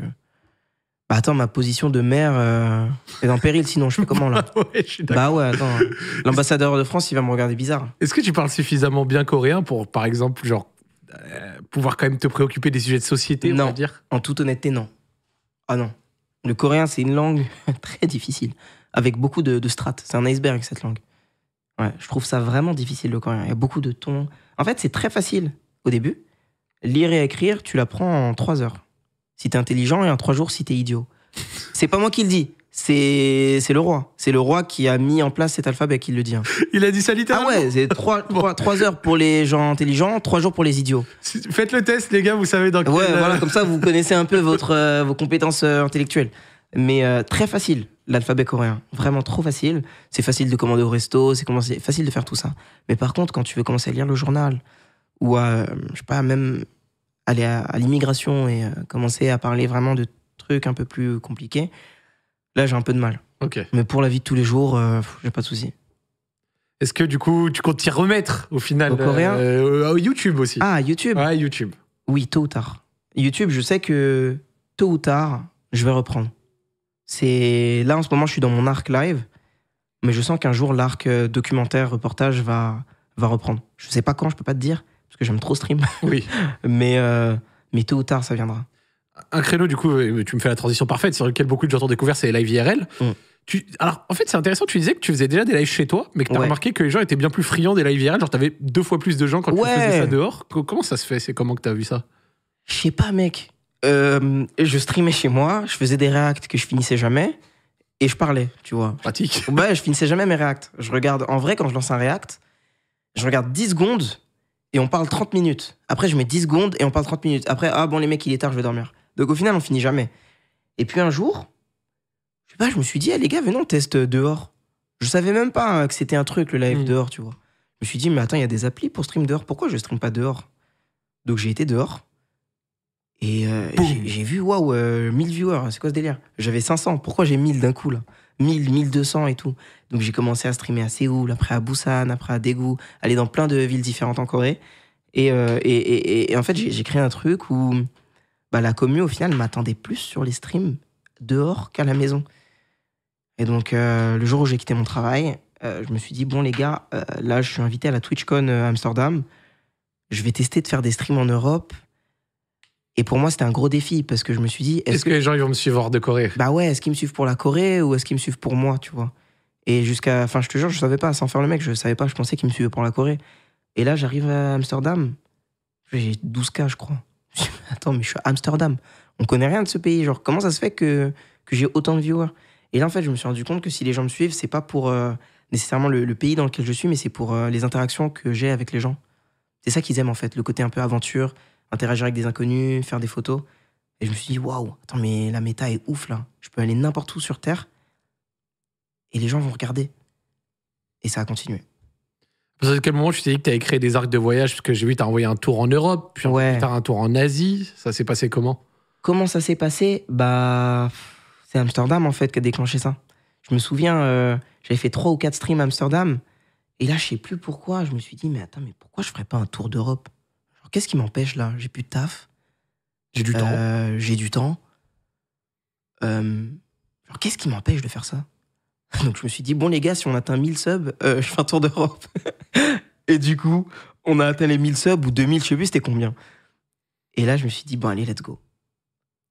Je suis parti. J'ai vu les villes, hein. Budapest, Athènes. Toi, tu connais bien, tu connais bien. Tu connais bien l'Europe. T'es le maire de l'Europe, en vrai. Tu connais tout ça. Je crois qu'il me reste moins de 10 pays à faire en Europe. Ah ouais? Ouais, sur les 50. Putain, t'es chaud. Ah, tonton. Ah, il m'en reste encore une tonne, moi. J'adorerais visiter, par exemple, l'Albanie, la Géorgie, quoi d'autre comme pays en Europe? Tout ce qui est Europe du Nord, je connais pas du tout. Scandinavie et tout? Scandinavie ou Lituanie, Estonie, tout ça. Les pays baltes? Trop de trucs à faire. J'ai fait les 3. Ah ouais, t'as tout fait? Ouais. J'ai vécu en Estonie, j'ai fait la Lettonie et la Lituanie. Après, j'ai fait la capitale. Quand tu fais la capitale, t'as pas forcément... Ouais, mais c'est déjà un bon aperçu. Allé. Ah, moi, ça, je le garde. Je le garde pour plus tard. Mais je sens que ces arcs vont être super. Vilnius, tu vas... Je vais kiffer. Ah, Vilnius de la f... Ah, c'est vrai? Ouais. Genre, pour avoir fait les 3 villes, je te fais un classement perso. Je dis pas que j'ai... Voilà. Vilnius numéro 1. Tallinn numéro 2. Très lourd. Riga numéro 3. Très bien aussi, Riga. Juste, j'ai préféré dans cet ordre. Faut que je le prépare, cet arc des pays baltes, là. Et tu verras, c'est en Lituanie, ils ont une espèce, et je leur avais montré en live il y a pas longtemps, une spécialité culinaire, où c'est une espèce de pomme de terre fourrée. Je sais plus comment ça s'appelle, c'est un nom pas possible, et ils te le font soit avec de la viande, soit avec du fromage. Moi j'ai pris la version fromage, et gros, t'as l'impression de manger une balle de tennis, gros. C'est ouais. Une horreur. Non, mais franchement, la nourriture en Europe, en plus, à l'Est, c'est quelque chose. Hein. C'est pas la folie, en vrai. En fait, enfin après c'est mon avis, hein, mais entre la France et la Turquie, là, les pays au milieu, là, entre, j'ai eu du mal à trouver mon bonheur, culinairement parlant. T'as envoyé un tour d'Europe, puis plus tard un tour d'Asie. J'ai noté Budapest, Athènes, Prague, Istanbul, Kuala Lumpur, Bangkok et bien d'autres. Si tu devais choisir 3 destinations qui t'ont marqué, tu choisirais lesquelles et pourquoi? Sans compter la Corée, d'accord? Sans compter la Corée, on enlève la Corée de l'équation. On enlève la France aussi? On enlève la France. Ok, 3 destinations qui m'ont marqué. Ouais, comme ça. Bah, je vais prendre, franchement, la Chine. Ok. Ça m'a beaucoup marqué récemment. Laquelle des villes? T'as fait Hong Kong, Shanghai? Pékin, moi. Ah, t'as fait Pékin? Ah ouais. Oh, Pékin, je me suis fait gifler. Hong Kong aussi, ça m'a giflé, mais d'une autre manière. Ok. D'une manière à laquelle je m'attendais, tu vois. Mais Pékin, je m'attendais pas à ça. C'est quoi? C'est l'aspect mégalopole, des dizaines de millions d'habitants? C'est l'aspect culturel, en fait, qui m'a vraiment touché. Le côté... on sent que c'est... je sais pas, c'est tellement authentique. Il y a des petits quartiers, des petites ruelles qui s'appellent des hutongs. Tu vois à Séoul? Ouais. Tu vois le quartier Uljiro un peu? Ouais. Les petites ruelles là avec des vieux partout. Pékin, il y a ça, mais en fois 1000. En fois 1000, ouais. Et j'aime trop, moi, ce genre d'ambiance. Et donc, Pékin, ça m'a vraiment marqué. En autre destination, pour rester en Asie, parce que j'aime trop ce continent, franchement, la Thaïlande. Hein. La Thaïlande, moi, c'est un coup de foudre. Alors, ce pays, là, je reviens encore d'un beau voyage en Thaïlande. J'ai fait le nord cette fois. Mais c'est le paradis sur Terre. Je sais pas comment expliquer. La Thaïlande, c'est un pays. J'ai tellement d'affect pour ce pays, pour les Thaïs, pour la nourriture, pour la langue, pour tout, en fait. J'aime trop la Thaïlande. C'est exceptionnel. Je suis jamais allé, mais je me c'est bien. Hein. Exceptionnel. Et vraiment, détrompez-vous, la Thaïlande, c'est pas Phuket. Parce qu'aujourd'hui, si tu dis la Thaïlande, ils vont penser à Phuket, des mecs en scout à la plage. Ouais, Phuket, Pattaya, machin. Mais oui, mais c'est pas ça du tout. C'est même pas 1% de la Thaïlande, ça. Mais si vous allez un peu plus haut, à Chiang Mai ou alors dans la région d'Isan, que j'ai pas encore faite, il y a des joyaux. Ou tout simplement Bangkok. J'en parlais avec Yas et Joël tout à l'heure. Bangkok, mais c'est une ville de malades. Pour moi, vraiment, de toutes les villes que j'ai pu faire, je peux te mettre New York, Tokyo, Séoul, Bangkok. Non mais Bangkok, regarde droit dans les yeux pour moi des villes comme Tokyo ou New York en fait. C'est incroyable. Vraiment, l'Asie du Sud-Est, c'est... Waouh. C'est que tu me le vends très très bien. Ah mais mec, attends, en 2 ans, j'y ai été 4 fois. Et je sais que j'arriverai pas à pas y retourner. Tu vois, toi, ton amour pour le Japon. Oui. J'ai l'impression que tu y vas 1 fois par an, tu vois. Ouais. Bah, la Thaïlande, c'est un peu pareil. Mais après, le Japon, c'est vrai, je vais aussi 1 fois par an, mais... je sais pas, la Thaïlande, oh voilà, les clips et tout. Non, les Thaïlandais, c'est... De tous les pays où j'ai été, c'est les gens les plus gentils. Avec les Chinois. Les Thaïlandais, punaise, mais ils sont exceptionnels. Il parle du Puissance 4 dans le chat. Ouais, Puissance 4, c'est un jeu exceptionnel. Voilà, meilleur jeu. Et je vais bientôt froisser Joël en stream devant ses viewers. Ça va être très dommage pour lui, mais ça va être incroyable. Joël qui perd un truc en stream, on est habitué. Hein. Justement, comment t'as géré un peu cette découverte, cette percée par le live IRL, tu vois? Parce que grosso modo, c'est allé très très vite. Gérer ton Twitch tracker, ça fait d'un coup, tu vois. Bah, pour tout te dire, c'était pas évident. C'était pas évident de gérer ça. En fait, je m'y attendais pas parce que j'ai toujours été dans ma niche, moi. Niche Corée, au début. On est tranquille, on est que entre fans de Corée, fans de Japon, fans d'Asie, tu vois. Puis après, on était dans une petite niche. Mais la IVRL aussi. La IVRL, c'est un truc de niche. En plus, c'était Corée, tu vois. Donc, une petite niche. Puis après, à partir du moment où je suis venu en Europe et que ça a explosé, même si ça a explosé avant, je me suis pas rendu compte, en fait, du nombre de gens qui me regardaient. Je sais pas comment expliquer. On a un peu tous vécu, les créateurs de contenu, mais on se rend pas forcément compte, en tout cas pour les personnes comme moi, où il y a un moment où il y a une claire évolution, tu te rends pas compte de l'impact qu'a ton contenu et qu'a ce que tu peux dire aussi. Donc, il m'est arrivé de faire des erreurs. Mais en fait, c'est des erreurs que tu fais et... Comment expliquer? Tu te rends pas compte, en fait. C'est venu tellement vite que tu te rends pas compte qu'au bout d'un moment, en fait, tout ce que tu dis, c'est une portée, c'est une importance. Et il faut être bien plus précautionneux, en fait. Toi-même, tu sais, en tant que créateur de contenu, quand tu commences et que tu as 200 viewers, c'est pas pareil que quand tu as 2000. Tu vois, tu te comportes pas forcément de la même façon, même si, en soi, on devrait tous se comporter de la même façon dès le début. Mais c'est plus facile à dire qu'à faire. Et donc, ouais, ça, c'était pas évident et je me suis pas rendu compte, en fait. Je me souviens un jour, tu sais quoi, j'étais en Hongrie, hôtel 5 étoiles, piscine. J'étais comme ça sur mon tel. Je me suis dit, ah purée, j'ai vraiment une bête de vie et tout. Et là, je vais sur Twitter. Je me dis, wesh. Attends, c'est quoi ce délire là? Qu'est-ce qui s'est passé là? Et là, je réalisais, mais merde, mais c'est vrai, en fait, il y a trop de gens qui me regardent maintenant. Donc, il faut que je fasse attention à toutes ces choses-là. La vitesse du chat, même mes modérateurs, ils étaient pas prêts. On était habitués à modérer des fans de K-pop, enfin, avec tout le respect, la commune. Tu vois ce que je veux dire? C'est plus tranquille, on va dire. Fans de K-pop, fans d'animé, tu vois, on est en détente. À mainstream, personne n'était prêt en fait. Soit moi, ma modération, personne n'était prêt en fait. T'as fait une introspection un peu sur toi-même après cette période quand même? À fond la caisse. Au début, tu te dis, tu comprends pas en fait. Tu comprends pas. Puis après, tu te dis, ah non, en fait, quand même, faut faire attention. Donc, directement, on a rajouté plus de modérateurs, on a fait plus attention. Moi aussi, je faisais plus attention. Je recadre quand il faut pas. Il y a des blagues qui sont déplacées parfois que je fais plus. Et voilà, je fais attention, tout simplement. Mais c'est un truc que tu te rends pas compte, en fait, au début aussi, parce que c'est aussi l'époque qui change. Tu te rends pas compte qu'il y a autant de gens qui regardent. Enfin, je sais pas comment expliquer. Donc ouais, c'était pas évident, la transition, mais je suis content. C'est un sujet sur lequel tu t'es exprimé déjà? Ouais, un peu quand même. Mais bon, tu sais, les gens ont des œillères. Hein. Ouais. Les gens, ils veulent écouter que quand ça les arrange. Mais sinon, oui, bien sûr, j'en ai déjà parlé plein de fois. Avec Samuel Etienne, sur ma chaîne, sur Twitter, plein de fois. Mais bon. comme ça. Hein. En vrai, si t'as pu avancer, t'as l'air déjà un peu plus en paix avec toi. Ouais, bah complètement, je suis bien. Ça va, je vais pas tuer quelqu'un non plus, tu vois. J'ai rien fait en vrai, ça va. Et ouais, je suis complètement en paix, je me sens bien, ma commu, tout se passe bien. Je travaille avec des marques. J'aurais jamais pu rêver bosser avec. J'ai été invité à Cupertino, mec, pour l'annonce de l'iPhone 16 Pro Max. Les Non, mais fameux t'imagines violets intenses, machin. Bah oui, mec, mais c'est juste délirant en fait. J'aurais jamais pu espérer travailler avec des marques que j'aime tant en fait depuis que je suis collégien, tu vois. Je regardais les keynotes chez moi et tout. D'ailleurs, bientôt la prochaine keynote là, iPhone SE, on l'attend fort. Mais voilà, donc je suis trop content de tout ce qui m'arrive dans ma vie. Dieu merci. Merci à ma communauté, merci à tous les gens qui me soutiennent. Et ouais, voilà. À quel point c'était une volonté de mêler ta passion pour la photo et les lives? Parce que c'est vrai que cet aspect un peu original, tu vois, de Hello, can I take a picture, machin, nanan. C'est vrai que ça a donné des clichés bien stylés quand même. Comment c'est venu ça?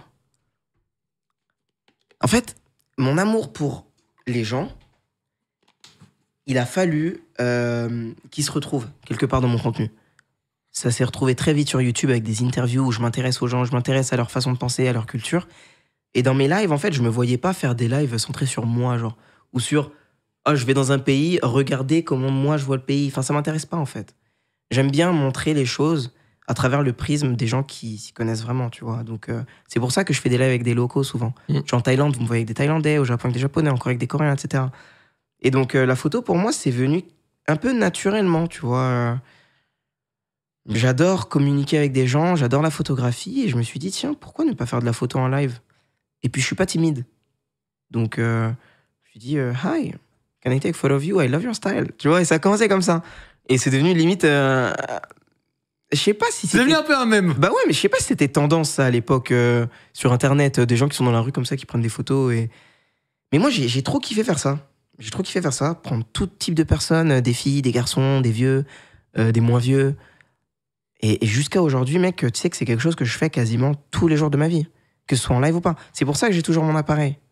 Parce qu'en fait, la photographie, ça me rend heureux, en fait. J'aime faire ça. J'aime communiquer avec les gens, j'aime les prendre en photo. J'aime aussi, entre guillemets, laisser une trace de mon existence, un peu sur Terre. Parce que ces photos, elles vont vivre plus longtemps que moi, sans aucun doute. Donc, je me dis, waouh, si mes petits-enfants, ils voient ça et tout, waouh, c'est ton arrière-grand-père ou ton grand-père qui a pris ça quand il était en voyage en Chine, ou je sais pas. C'est dingue, quand même. Moi, j'ai pas eu la chance de grandir avec un héritage matériel. Ouais. L'héritage culturel, religieux, au niveau de l'éducation, il est immense. Tu vois, je pourrais même pas le quantifier. Mais par contre, matériel. Tu vois, je suis pas le type de jeune garçon qui a grandi. Oh, mon grand-père, il avait un Leica. Ça t'a pas été transmis? Ça m'a pas été transmis. J'ai pas eu ce côté-là de transmission. Et puis aussi, en Afrique de l'Ouest, la transmission, elle passe beaucoup par les mots, plus que par le matériel. Et donc, tu vois, j'ai grandi en France. Je vois, attends, pourquoi lui, le mec, là, il va dans son grenier, il voit des argentiques à 5000 balles. Il est où mon argentique? Moi, il est où? Tu es pas là, tonton. Et donc, je me suis dit, je veux créer cet héritage aussi bien culturel, mais aussi matériel, avec des appareils photo exceptionnels, des clichés exceptionnels, des vidéos exceptionnelles, pour que ma descendance puisse avoir une trace de qui était leur grand-père ou qui était leur ancêtre, quoi.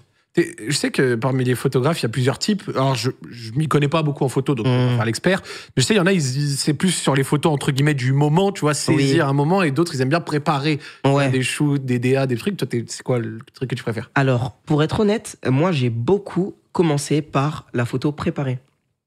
J'adore le cinéma. Et donc, moi, ce qui m'inspire le plus dans la photographie, paradoxalement, c'est le cinéma, tu vois. C'est pas forcément un paradoxe, mais il y a beaucoup de photographes qui vont plutôt être inspirés par des photographes. Mais moi, les gens qui m'inspirent, c'est des réalisateurs, des metteurs en scène ou des directeurs photos, tu vois. Et donc, j'aime beaucoup regarder des films. Et donc, forcément, ce que j'ai commencé par faire, c'est de reproduire des scènes de films ou reproduire des covers.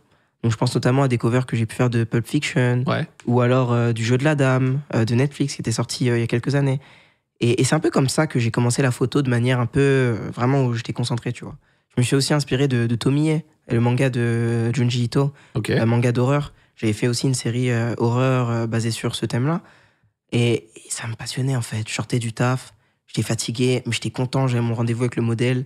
J'avais mon petit studio, ma machine à fumer et tout. J'étais trop heureux. Ah ouais, t'étais dans tes petits Bah oui, trucs mec, là, comme mais ça. et ça, c'est les trucs hors stream. Mais ça me rendrait trop heureux. Et il y avait même un live que j'avais fait un jour en collaboration avec Adobe pour le Nouvel An lunaire, où le projet, c'était de faire un shoot en live autour du Nouvel An lunaire. Et j'ai trop aimé. Et puis le temps est passé, et puis maintenant, ce que j'aime surtout, c'est toujours centré sur l'humain, donc du portrait, mais pas forcément préparé, tu vois, dans la rue. Un peu sur le vif, ou parfois je demande. Parfois Ouais, je j'ai demande l'impression que c'est Tu vois, plutôt l'orientation. Ouais, ces derniers c'est ça vers quoi je tends aujourd'hui. En tout cas, ce vers quoi mon travail tend aujourd'hui, c'est un peu photo de rue, portrait. Même si j'aime aussi les photos un peu plus préparées parfois. Aujourd'hui, ce qui me fait kiffer, c'est la photo dans la rue. Le problème des live IRL, c'est que des fois, il y a des soucis de connexion. Parfois, il faut beaucoup interagir, trouver son environnement, des trucs à faire. Ça t'emmerde pas des fois? Tu sais, des fois, je vois, tu fais des live IRL de 8, 10 heures. Ouais. Wow! Non, ça m'emmerde pas. En fait, tout ce que je fais dans ma vie, comme je t'ai dit, la prépa, ça m'a appris ça. Il faut que je l'aime à 100%, sinon je le fais pas. Et streamer, mais waouh!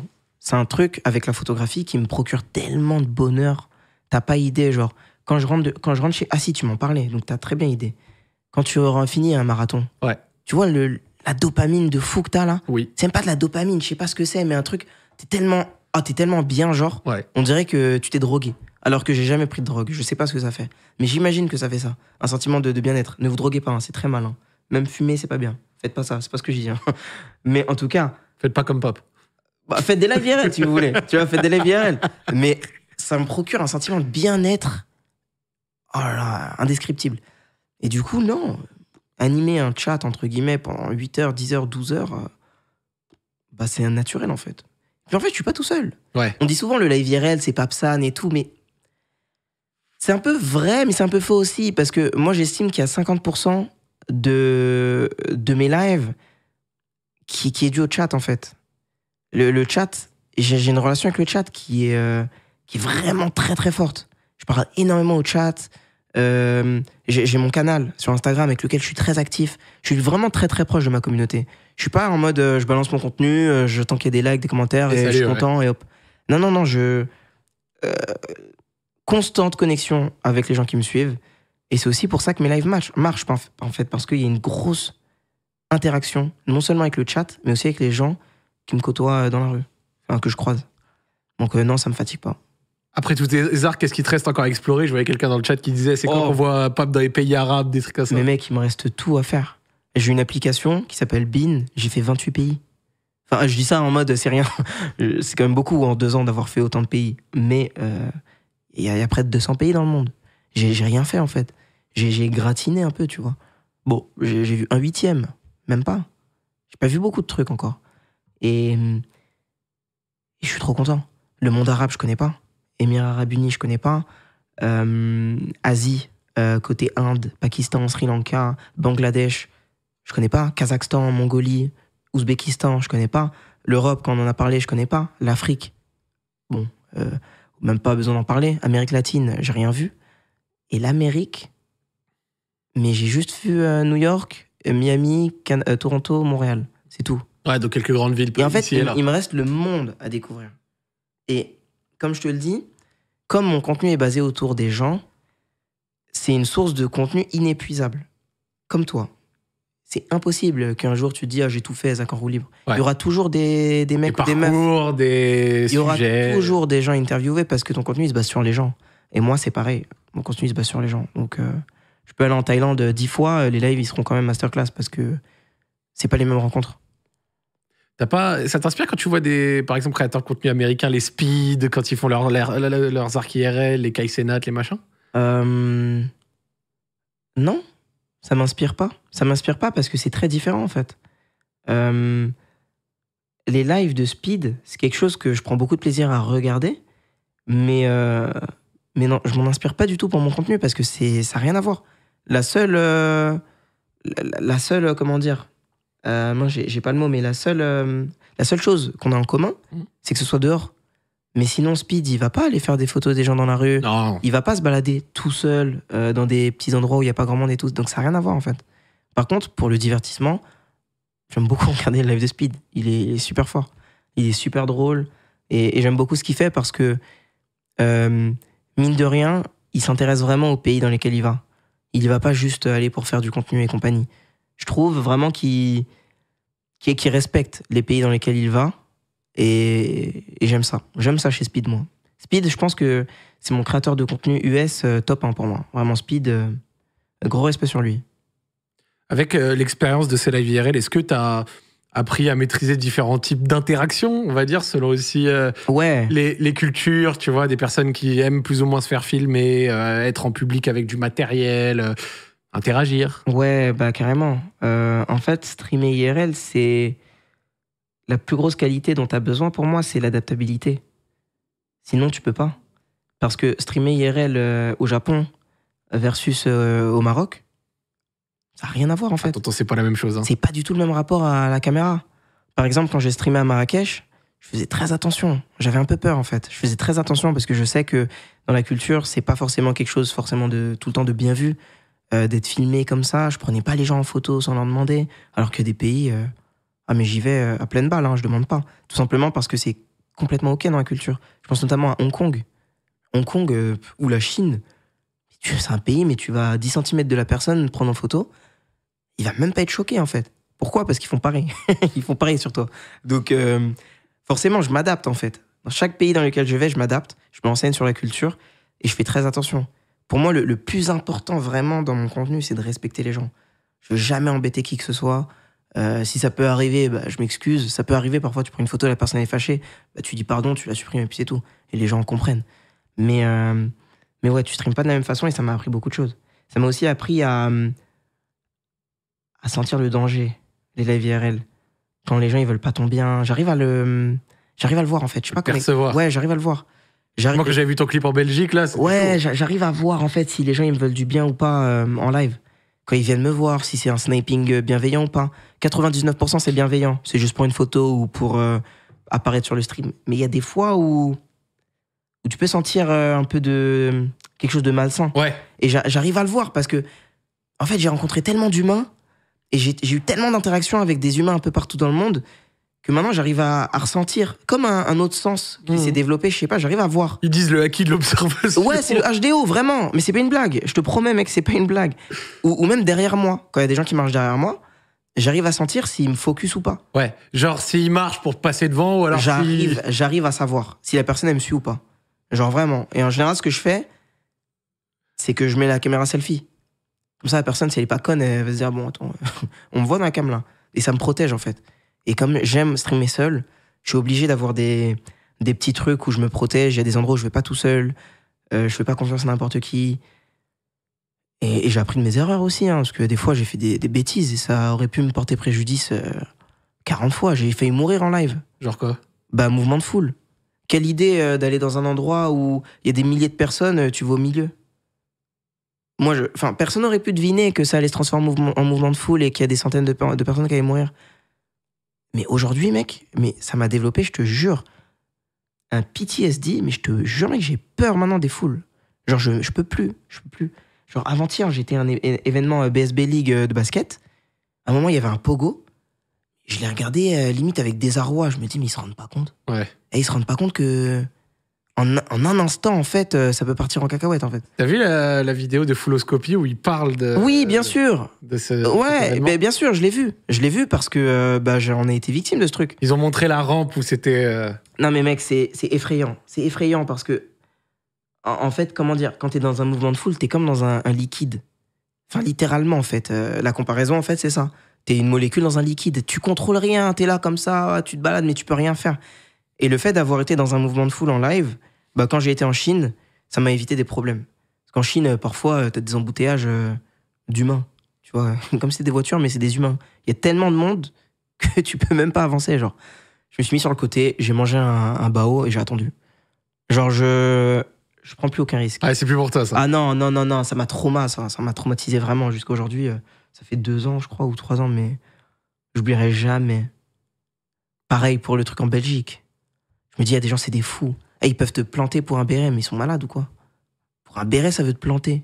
Je me dis, attends, il y a des gens, faut faire gaffe. Il y a des endroits, faut faire attention. En plus, on a vu sa tête au mec. Mais ouais, mais il est trop bête. Il est trop bête, le mec. Je suis en live, il y a 10 000 personnes, tu m'attaques. Et pour moi, ça représentait un enjeu grave, ce moment-là. Tu sais que ça aurait pu être un tournant pour moi. Moi, je me dis que si j'avais rien fait ce jour-là, ça aurait pu ouvrir une porte. Ouais, on peut agresser les streamers dans la rue, c'est pas grave. Ils font rien. On peut leur voler leurs affaires, on peut leur voler leur matériel. C'est ça à quoi je pensais, en fait, dans ma tête. Instantanément, je me suis dit, putain, mais attends, c'est grave ce qui se passe, en fait. Au-delà de manquer de respect... Et de l'énervement soudain. Bah ouais, de l'énervement soudain, ça ouvre une porte, en fait, à du n'importe quoi. Genre, c'est pas parce que je suis en live et que je suis connu que tu peux venir m'attaquer, en fait. Et donc, c'est pour ça aussi que je me suis pas laissé faire et que, on a récupéré le béret et qu'il était fâché, quoi. Donc, il a pris un couteau. Bon, après, j'ai couru parce que... Oui. Flemme, en fait. Mais s'il y a 1% de chance de me faire planter, je me barre. Mec, toutes les personnes qui s'y connaissent en self-defense, elles me disent, j'ai vu face à un couteau, on court. Tu sais quoi? J'ai pensé à ma mère. C'est la première chose à laquelle j'ai pensé. Attends, ma mère, elle est au Sénégal. Elle entend, ouais, papa, ton fils, c'est le... Patate, tempête. Et je suis parti. J'ai même pas cherché à comprendre. Ouais, pour ma famille... Comme je t'ai dit, toutes les personnes qui s'y connaissent en self-defense, ils le disent tout le temps. Juste pour ma famille, pour mes proches, il y a des risques que je suis pas prêt à prendre, en fait. Et aussi pour moi-même, j'ai envie de vivre. J'ai envie de vivre longtemps, quand même. C'est super de vivre. Donc, aucun risque. Aucun risque. Je comprends. Un jour, j'avais vu une vidéo, peut-être certains... putain, c'est horrible des fois ce qu'on voit avec les réseaux. C'était sur Twitter, il y a quelques années, tu vois, je saurais plus dire exactement la temporalité. Et je crois que c'était en Australie ou ailleurs, où en gros, il y avait des gens, une bagarre dans une espèce de gare, un gars avec un couteau et un autre à main nue. Et genre, le gars à main nue, il essaye de... Ouais. Et là, d'un coup... Mais ouais, ça vaut...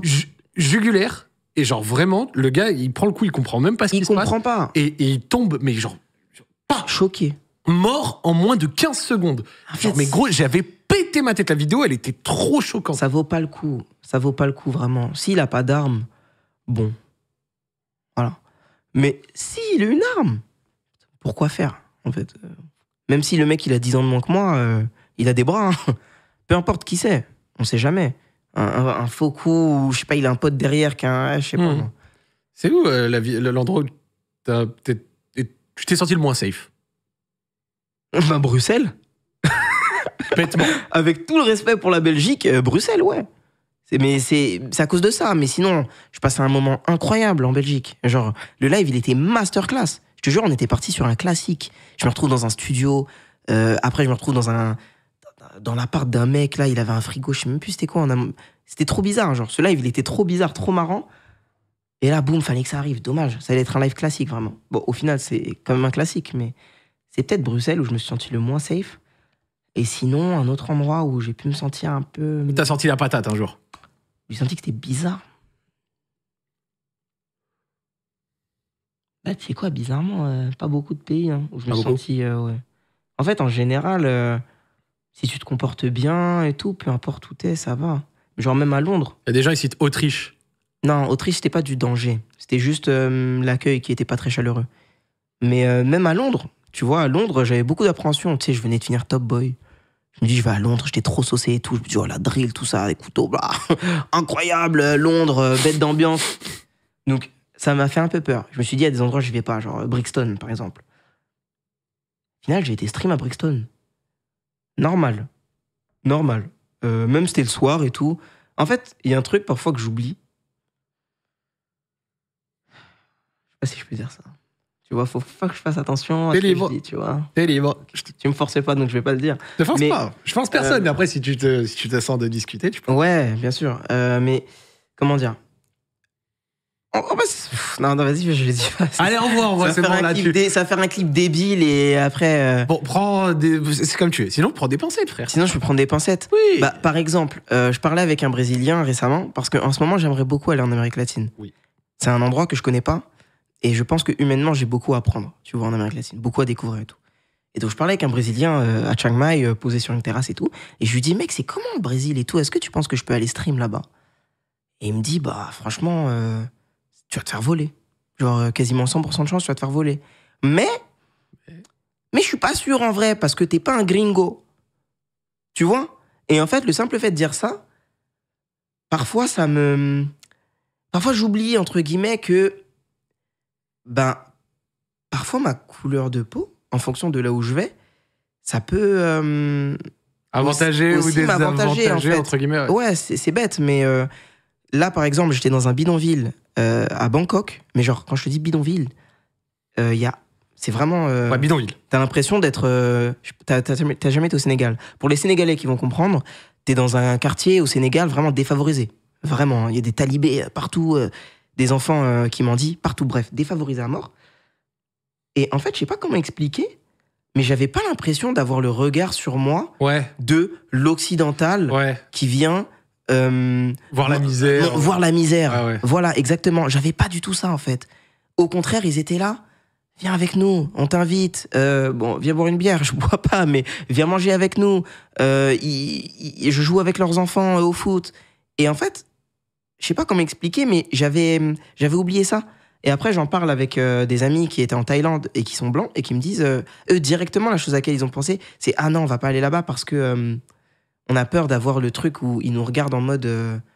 comment dire ? On vient voir la misère et tout. » Ouais. Donc, dans mon contenu à moi, qui est du contenu où je suis seul et où je peux aller un peu partout, enfin, où je suis seul et que j'aime être seul, parfois, ça peut être avantageux. Je comprends. Mais ça peut aussi parfois me porter préjudice, et tu notamment vois, en Autriche. Ce que les personnes se sont dit là dans ton live, enfin pas dans ton live, mais pardon, vis-à-vis de on va pas aller voir la misère, moi c'est un truc que je me serais dit. Bah oui, pourquoi ? Parce qu'on a grandi ici.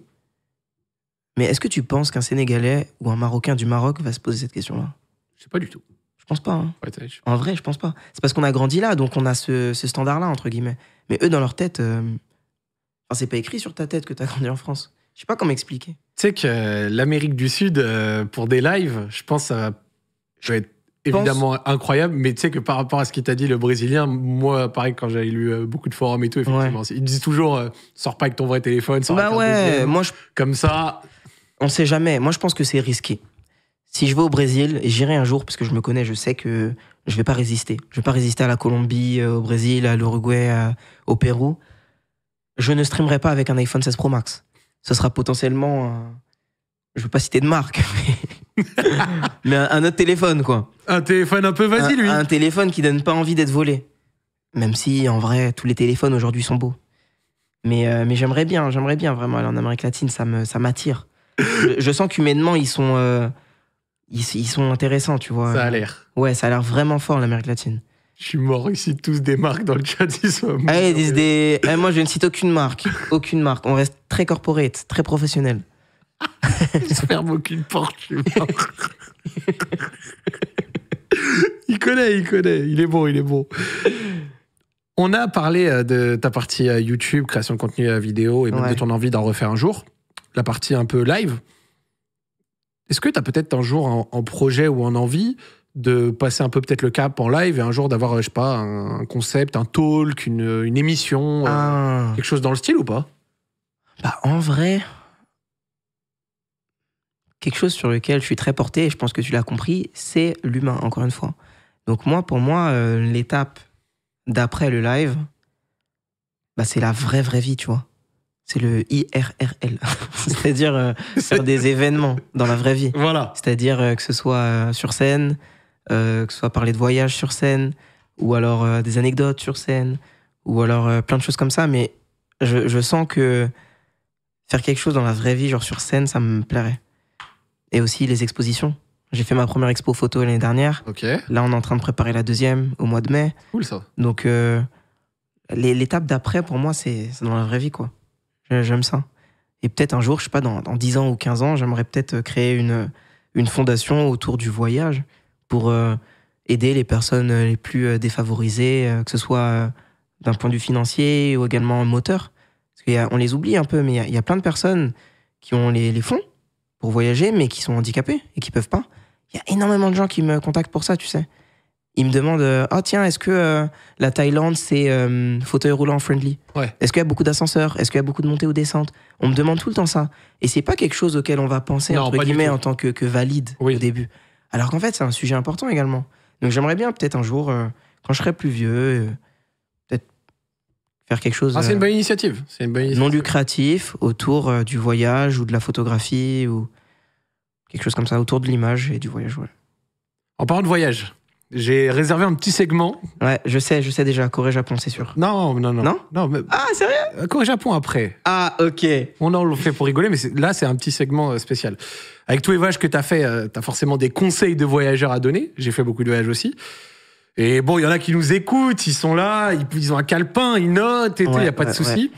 Est-ce que tu aurais des conseils global, j'en sais rien, à donner pour ceux qui nous écoutent, des plateformes que tu utilises, des trucs et astuces, des trucs à faire ou à ne pas faire pour préparer un voyage? Ah. Tu vois, ce genre de choses. Waouh, bah j'ai tellement de choses à dire sur ce sujet-là. Genre, quand toi, t'organises tes voyages, comment est-ce que tu choisis tes activités? Comment est-ce que tu réserves tes trucs? Où est-ce que tu vas? Est-ce qu'il y a un jour en particulier où tu pars? Est-ce qu'il y a une période? Tu sais, ce genre de petits trucs. Alors, je suis pas nécessairement un exemple en ce qui concerne l'organisation. Tu vois, je devais partir la semaine prochaine, je savais même pas où aller encore. Ouais. Donc, j'ai pas forcément la meilleure organisation possible. Par contre, j'ai des trucs et astuces pour acheter des billets d'avion moins chers, pour avoir des miles, voilà. pour trouver des hôtels pas très chers. Quoi d'autre? Au niveau des périodes également. Des choses à ne pas faire également, qu'est-ce que je pourrais dire? Ne préparez pas vos voyages sur TikTok. Enfin, ça me paraît évident, mais je te jure, il y a plein de gens qui font ça. Il y a des gens qui sont venus me voir en Thaïlande la dernière fois. Bangkok, il n'y a pas grand-chose à faire. Je me suis dit, mais comment ça, Bangkok, c'est une des plus grandes villes? Comment c'est possible que tu me dises ça? Ouais, bah, je sais pas, sur TikTok, on a fait les trucs de TikTok, on s'est rendu compte qu'en fait, il n'y a pas grand-chose. Évidemment. TikTok, il te montre que les trucs tendances. Et surtout, TikTok, comment dire? T'auras que les trucs qui percent que tu vas voir, mais tu vas pas forcément voir toutes les choses intéressantes. Donc non, préparez vos voyages, que ce soit avec des blogs. Pour moi, sincèrement... Les blogs, c'est fort. Encore aujourd'hui, c'est la ressource numéro 1 pour préparer un voyage, pour moi, les blogs. Et je me permets d'ajouter, blog anglophone aussi. Ah oui, complètement. N'hésitez pas à faire la même recherche en anglais. Et c'est comme ça, c'est la vie. Il y a beaucoup plus de ressources des fois en anglais, Absolument. même s'il y a des blogs francophones géniaux. Absolument. Les blogs, pour moi, encore aujourd'hui, même si il y a YouTube, TikTok, bref, tout ce que tu veux, c'est la méta pour moi pour trouver des petits trucs un peu cachés, des marchés pas connus du tout, des choses authentiques. Souvent, tu les retrouves dans les blogs parce que à l'époque, les gens écrivaient pas pour forcément faire des vues. Donc, ils vont pas aller dans les trucs sensationnels. C'est vraiment l'amour du voyage. Et donc, tu le retrouves facilement dans les blogs. Donc, je prépare souvent mes voyages un petit peu avec des blogs. Ça va t'étonner, mais ChatGPT aussi. ChatGPT, c'est une ressource. Enfin, n'importe quel LLM, en vrai, pourrait faire l'affaire. Mais dans mon cas, j'utilise ChatGPT. Ça m'aide énormément pour préparer des voyages. Notamment en ce qui concerne la photo. ChatGPT me connaît assez bien. Je lui donne un peu trop d'infos sur moi. Mais il sait quels sont mes quartiers préférés dans le monde. Je peux t'en citer quelques-uns. Le Marais, à Paris. Kensington Market, à Toronto. Harajuku, à Tokyo. Kensington Market, t'es un bon. Bah ouais, Kensington. Je suis allé 2 fois, ma sœur, elle habite là-bas, c'est phénoménal. C'est la base, mec, tu vois. Et donc, en sachant un peu le type de quartier que j'aime, je dis à Chat, salut Chat, recommande-moi 3 quartiers à Bangkok dans cet univers-là, dans ce style-là. Ça peut aller jusque-là? Mais oui, mec. Et ça m'a proposé un marché, mais pour moi, c'est le marché le plus intéressant de Bangkok, tu vois. Je t'ai à 2 doigts de leak, mais vas-y, je le fais pour toi. Klong Toy Market. Incroyable. Il n'y a aucun touriste. Il n'y a pas un étranger là-bas. Et c'est authentique. Vraiment, c'est la Thaïlande la plus authentique possible, au cœur du pays, tu vois. Et donc, ChatGPT, ça m'aide pour préparer mes voyages. Et après, en ce qui concerne les trucs un peu plus pratiques, entre guillemets, acheter absolument le... Comment ça s'appelle? Tu sais, l'adaptateur, là. De prise. Oui, de prise internationale qui permet de switch tac-tac selon que t'es... Exact, c'est bête, mais ça te sauve la vie, ce truc.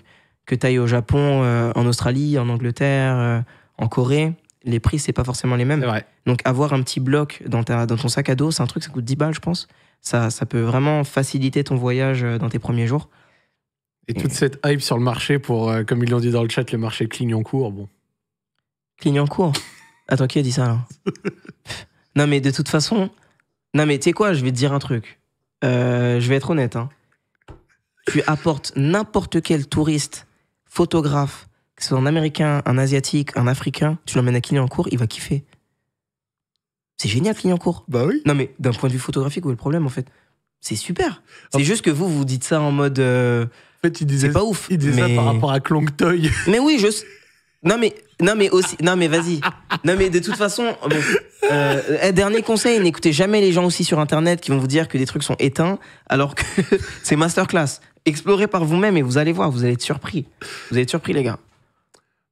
Moi, j'aime beaucoup les conseils que tu as dit. Franchement, ça, c'est bien. Et je vais en rajouter aussi, comme ça, au moins, les gars, N'hésite vous pas, êtes dans vraiment. votre calepin, vous êtes plein. Maîtrisez Google Maps. Quand je vous dis Oui. maîtriser Google Maps, c'est-à-dire prenez l'habitude des fois de prendre le petit bonhomme, de le mettre sur la map, de regarder un petit peu parce que souvent ça propose des monuments. Quand vous cliquez sur une ville et que vous zoomez, les quartiers un peu centraux, historiques sont un peu en jaune. Et dès que vous commencez à comprendre et à maîtriser Google Maps, que ce soit pour vous déplacer dans la ville, pour trouver un restaurant, pour réussir à trouver des adresses ou alors des trucs à faire, c'est génial. Autre petite astuce, rentrez quand vous faites un week-end, je sais c'est chiant, le maximum possible le lundi. Ça coûte beaucoup moins cher que le dimanche. Oui, pour hashtag analyse, mais c'est vrai qu'ils ont capté que les gens qui partent un week-end, par exemple, si vous allez en Europe, ils rentrent le dimanche pour travailler le lundi. Si vous arrivez à rentrer un jour plus tard, ça vous fait un jour de plus. Et en plus, ça coûte moins cher. Alors, certes, il y a une nuit d'hôtel et tout, mais bon, dans l'absolu, souvent, ça coûte moins cher. Donc ça, Skyscanner, Booking, classique. La base. Vraiment la base. Google Flight aussi, ça c'est... Ouais. Google Flight, c'est excellent. Pour trouver un déplacement entre deux villes, des fois, parce qu'il n'y a pas que les vols, évidemment, Rome de Rio, Rome to Rio. Rome Oui, to Rio, oui, c'est le oui. site. Par Mais exemple- c'est excellent ça pour voir les trajets. Et oui, tu veux aller, Ouais. j'en sais rien, on disait Vilnius tout à l'heure, de Vilnius à Berlin, il n'y a pas de vol, ça va te proposer des cars, des trains, des machins. Donc en vrai, en général, Rome to Rio, c'est de la frappe. Et ouais, c'est à peu près tout, je crois. Et quel autre conseil en vrai qu'on pourrait donner? Il y en a des tonnes. En vrai, c'est bête, mais utiliser les systèmes de fidélité, que ce soit pour les trains ou l'avion.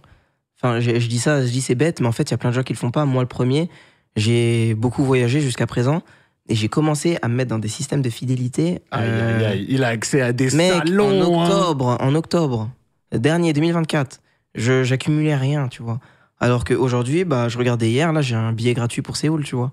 Juste en étant fidèle. Donc, tous les systèmes, que ce soit pour les trains, pour l'avion, pour tout ça, ça peut vraiment changer votre expérience. Voilà, notre ami Pop vous a partagé ça. Merci aux clients fidèles, comme ils disent dans le chat, ça fait plaisir. Exact. Et voilà, comme ça vous avez plein de petits tips, c'est cool. Et puis globalement, ouais, les blogs, ça, j'ai bien aimé ce conseil. Ouais, les blogs, vraiment, Il a fait, la vraie méta. il fait plaisir. Allez, à la fin, on est obligé de s'opposer sur un truc qui nous oppose. Il n'y a pas que des choses qui nous rassemblent, Pop, tu le sais. Je vais te laisser quelques minutes pour expliquer pourquoi tu préfères la Corée du Sud au Japon. Je vais dire l'inverse et les gens jugeront si ils ont été convaincus par qui. Sachant que la Corée du Sud, tu y as vécu, le Japon, tu y as vécu aussi pour ton stage. Je n'ai vécu dans aucun des pays, mais j'ai passé plusieurs semaines dans les deux. Ce n'est absolument pas équivalent, mais on s'en fout, c'est pas sérieux.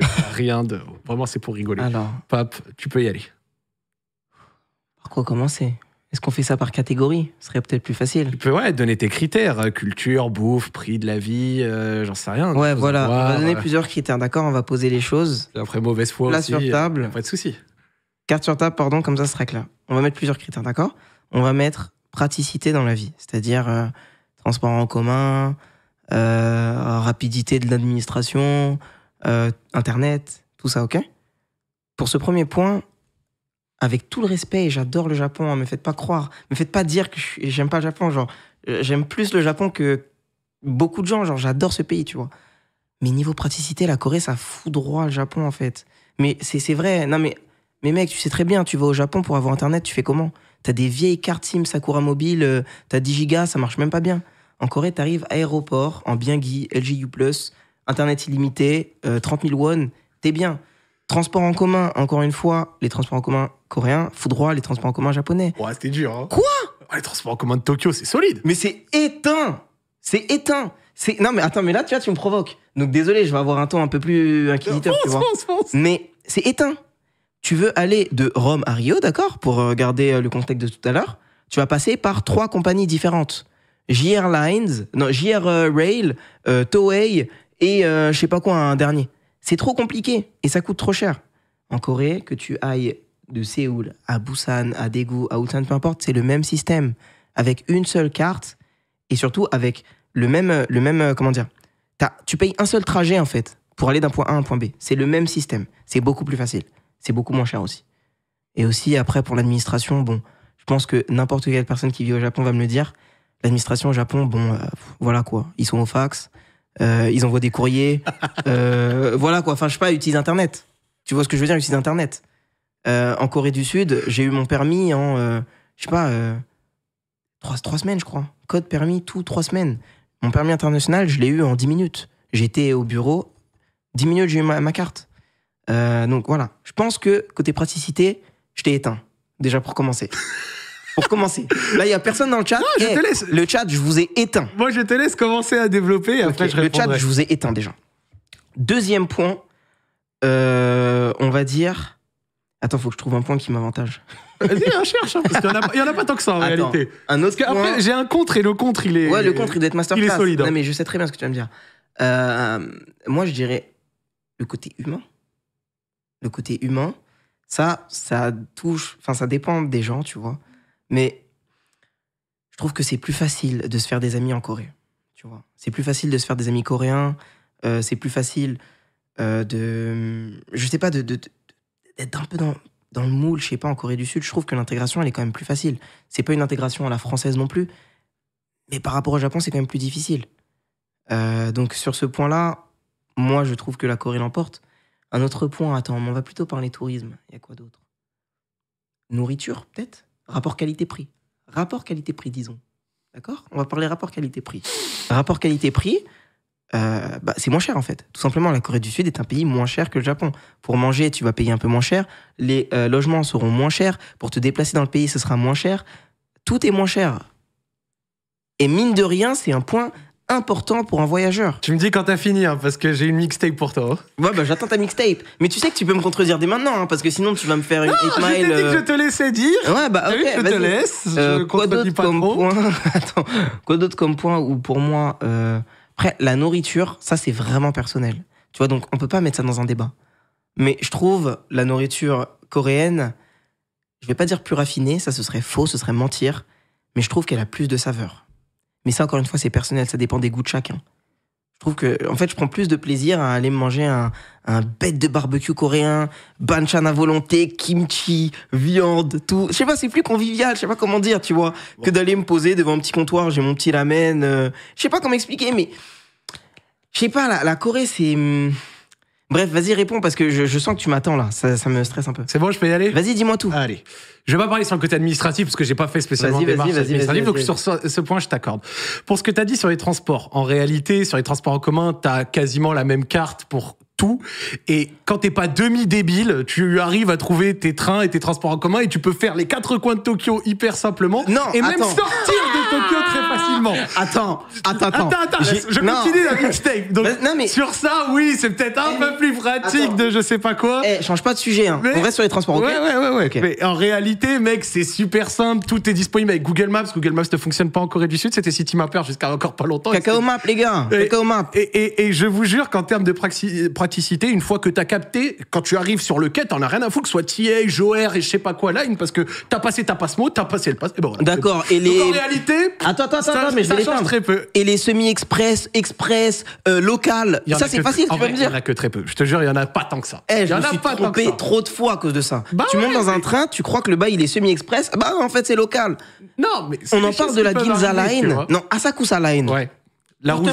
Exactement. Je connais, pour te montrer l'efficacité japonaise, ok? La Asakusa Line, c'est une ligne qui, en plein milieu, se transforme en airport. Imagine, tu prends la ligne. Il y en a une certaine qui va à l'aéroport et certains non. C'est une dinguerie, en fait. Je suis d'accord. Tu prends la ligne 3, tu montes dedans, et d'un coup, c'est plus la ligne 3, c'est la ligne, c'est le RERC, genre. Bien sûr. Mais en réalité, ça, ce que tu dis, c'est aussi dû au fait que Tokyo, c'est une mégalopole, poto. 40 millions d'habitants. Séoul aussi. Et je vais te dire un truc, Séoul, c'est moins grand. Il y a moins de choses à voir. C'est moins diversifié. Séoul, si tu compares à Tokyo, c'est comme si tu comparais genre Châteauroux à Paris, tu vois. Genre, à Séoul, t'as quoi? 4-6 quartiers sympas, et puis après, tu sors, et c'est pas spécialement intéressant. Tokyo, c'est 15 à 20 quartiers incroyables. En 2 semaines, t'as pas fait le tour, frère. Donc, mais attends. Sans déconner, Tokyo, ça foudroie Séoul. Non, mais... Et en plus de foudroyer Séoul, je vais terminer. Si on commence à parler du reste du pays, donc c'est-à-dire le reste du Japon avec le reste de la Corée, mais alors là, gros, t'as vu, à l'UFC, il y a 19, 18, là, gros, c'est 17. Non, mais attends la réunification. En même temps, tu me parles d'un pays qui a été divisé en deux, malheureusement. Évidemment, le pays est tout petit. Il y a moins de choses à voir. C'est normal, il y a eu la guerre, le pays est divisé en deux. Sur ça, je te l'accorde. Bah ouais, le pays est divisé en deux. Mais par contre, sur les transports, je te jure, je suis pas d'accord avec toi. Je peux entendre. Moi, en tout cas. Et dans le chat, ils sont pas d'accord, sinon ils ont jamais été, c'est des mythos. En tout cas, je peux entendre. Ensuite, sur la bouffe. Je suis d'accord avec toi, par contre, il y a plus de choses à faire au Japon. Sur la bouffe. C'est vrai. Poto, sur la bouffe. Moi, la bouffe coréenne, c'est magnifique. Maintenant, je suis étonné, hein. merci pour le poulet frit avec les 3 doigts Je et suis le truc de étonné. plastique. T'es et les marocain, bibimbap, t'es c'est très marocain. Donc tu sais c'est quoi la vraie graille. bon. Photo. T'es marocain Photo. et tu me dis la nourriture coréenne elle est mid. Écoute, elle est pas mid. Elle est très haute. Genre 8,5 sur 10. La japonaise est un ton au-dessus, je trouve. Par contre, sur le prix, je suis d'accord avec toi. Mais en fait, on arrive avec Ok. le pouvoir d'achat francophone. Les deux, c'est moins cher qu'en France. Donc en vrai, soit tu payes 33% en moins ou 40% en moins. Dans tous les cas, t'as payé moins cher qu'ici parce que ici, tu vas au Franprix, tu sors avec un jus de fruits et un gâteau, t'as payé 8 €. Non mais c'est vrai, la France c'est trop cher. La France, qu'est-ce que c'est Mais cher, cite-moi 5 plats japonais exceptionnels. Allez, je t'écoute. Moi, écoute, je vais t'en donner les plus classiques. Donc, évidemment, les ramen, ok. Les 192 milliards de variétés de sushi. Moi, je kiffe. Alors, je sais pas vraiment si c'est un plat, parce que je sais que c'est dans plusieurs plats, mais leur maîtrise du thon rouge. Pas forcément que dans les sushis, mais je sais qu'ils le font Ouais. en plein de variantes, etc. Ça, je kiffe. Après, il y a quoi comme autre truc Vous avez vu les mecs? Non, Vous avez vu? Ils sont mais tous là à dire gastronomie japonaise alors qu'ils savent même pas. Photo. Il y a une partie de la gastronomie qui ne m'est pas comment ça s'appelle disponible. Ensuite, il y a le bœuf parce que nous on a fait des gros restaurants. Voilà, le wagyu. Masterclass, rien à dire. Joël, le wagyu, Y a le rien à Kobe, dire. etc. machin. Et j'en ai un dernier. Les currys. Donc je t'ai envoyé. J'ai juré maintenant. T'as perdu. Maintenant, tu sais quoi? J'ai juré les Indiens, ils lavent les Japonais en termes de Je curry. suis d'accord. Je préfère le curry. Le curry Mais japonais, il est quand même archi très mid. Non, il est pas mid, mais il est solide. C'est un 7 sur 10, quoi. Et après, bon, C'est pas une dinguerie, le curry, en vrai. et pour le reste, niveau culture, je trouve quand même qu'on est. Mais après, et on est en c'est un dernier France, truc. ouais. Et ça, là, je sais que, tu vois, genre vraiment, c'est expérience personnelle, donc je dis pas que la mienne, elle prévaut. Mais je te jure, et je sais pas si les gens sont d'accord avec moi, mais moi, c'est vraiment mon expérience perso. Donc, elle ne vaut que pour moi. Niveau interaction, j'ai trouvé les Coréens 10 fois plus aigris et les Japonais 10 fois plus friendly. Même à Nico, dans la pampa japonaise, Ah bon avec Joël Digbeu, 1m95, moi, Yass encore et son gros pif, des mamies japonaises qui viennent nous parler et qui nous demandent Google Translate pour nous dire « Elle est là-bas, la randonnée, allez, let's go, machin !» Des Ouais, mamies non. japonaises, gros. Mais ça- Genre, hyper friendly. Gros, on allait au onsen, donc au Sento, à 3h du matin, à poil dans le truc d'eau comme ça, t'es là un peu hechec, et t'as des papis japonais qui viennent vers toi et qui te parlent comme ça, banal, à 2h30 du matin. Gros, ils hésitaient pas. Et sur ça, Non, moi, j'ai kiffé. pour le coup, c'est similaire en Corée, ça. Je t'assure. Les personnes âgées, en vrai, que ce soit en Corée, au Japon, en Chine, c'est un peu... Je peux pas dire c'est les mêmes, mais ils sont très chaleureux, tu vois. Je trouve. Je comprends. Ils vont te parler et tout. Mais Mais il faudrait que je retourne en Corée. en fait, je vais te dire un truc. Faut que tu retournes en Corée, parce qu'on en parlait tout à l'heure avec Joël Yass et tout. Faut que tu retournes en Corée avec tes gars sûrs. Tu vas pas avoir la même Ah, expérience. j'y étais allé en 2019, c'était sympa. Hein. Ouais, mais... J'avais kiffé. Hein. Tu connais, c'était un petit voyage. Maintenant, tu connais mieux. Je te garantis. T'as jamais été à Busan en plus. Non. Faut que, Masterclass, cette ville. faut que j'y aille. Ah, je t'assure. Laure, elle m'en a bien parlé. Ah bah oui. Laure Vallée. Oui, bien vous la sûr. connaissez, elle, la sœur. Mais après, moi, j'ai envie de dire, profitons de ces deux gouttes. T'as raison. Non, mais c'est vrai, les pays sont côte T'as à raison. côte. Non, mais t'as raison. De toute façon, c'était pour un peu de mauvaise c'est pour foi, rigoler. Bah oui, on un peu, rigole. parle Vous live, savez on très bien. déconne On un peu. adore les deux. Bah oui, les gars. C'est deux pays Surtout, exceptionnels. attends, moi, je suis pas japonais, je suis pas coréen, foncièrement, on s'en fout. Dans le chat, il parle d'un endroit où je voulais justement te demander un peu ton avis, où dis-moi. on en avait discuté. Alors que Taïwan, Taïwan. t'en as fait une petite propagande. Ah ouais, Taïwan, j'ai été 2 fois et j'ai très bien apprécié ce pays. Ce pays. Attention, PCC, faut que je fasse attention depuis que j'étais en Chine. J'ai adoré cette région chinoise. Mec, il veut pas se mettre dans la merde. Non, je retourne en Chine bientôt, là. Adaptabilité. Non, je rigole. Non, en vrai, Taïwan, c'est génial. Je trouve que en Extrême-Orient, c'est les plus sympas. Avec les Chinois, bien sûr, mais bon. Tu vois, bon, bref. Taïwan, c'est super. C'est un super beau pays. Les gens sont super sympas. La nourriture est bonne. C'est encore moins cher que la Corée. Ok. Et que le Japon, du coup. Transport en commun, c'est masterclass. C'est Corée tiers. Internet, c'est encore mieux qu'en Corée. Et rien à dire. C'est un pays vraiment qui vaut le détour. Et je recommande vraiment chaudement toute personne qui s'intéresse à l'Asie ou au voyage de manière plus large d'aller à Taïwan parce que il est bête ce mot, mais c'est sous-coté en fait. Les gens n'y vont pas. Ils vont préférer aller au Japon, en Corée, alors que t'as la Chine, Taïwan, la Malaisie, le Vietnam. Vietnam, pays de fou. Je comprends pas. La France, il y a je sais pas combien de Vietnamiens dans ce pays. Je ne sais combien d'amis vietnamiens, ils ont jamais fait la propagande. Ils ne se propagandent pas assez. Mais les gars, parlez de votre pays. il est incroyable. Moi, les Sénégalais, vous propagandez tellement que le jour où j'ai vu que vous étiez moins de 20 millions, j'étais choqué. Ouais, nous, on propagande à fond. J'étais là, ouais, c'est un petit pays, alors que je pensais que c'était énorme. Il y a des pays comme ça, Algérie aussi, propagande de fou. Mais les Viettes, ils parlent pas de leur pays, je comprends pas.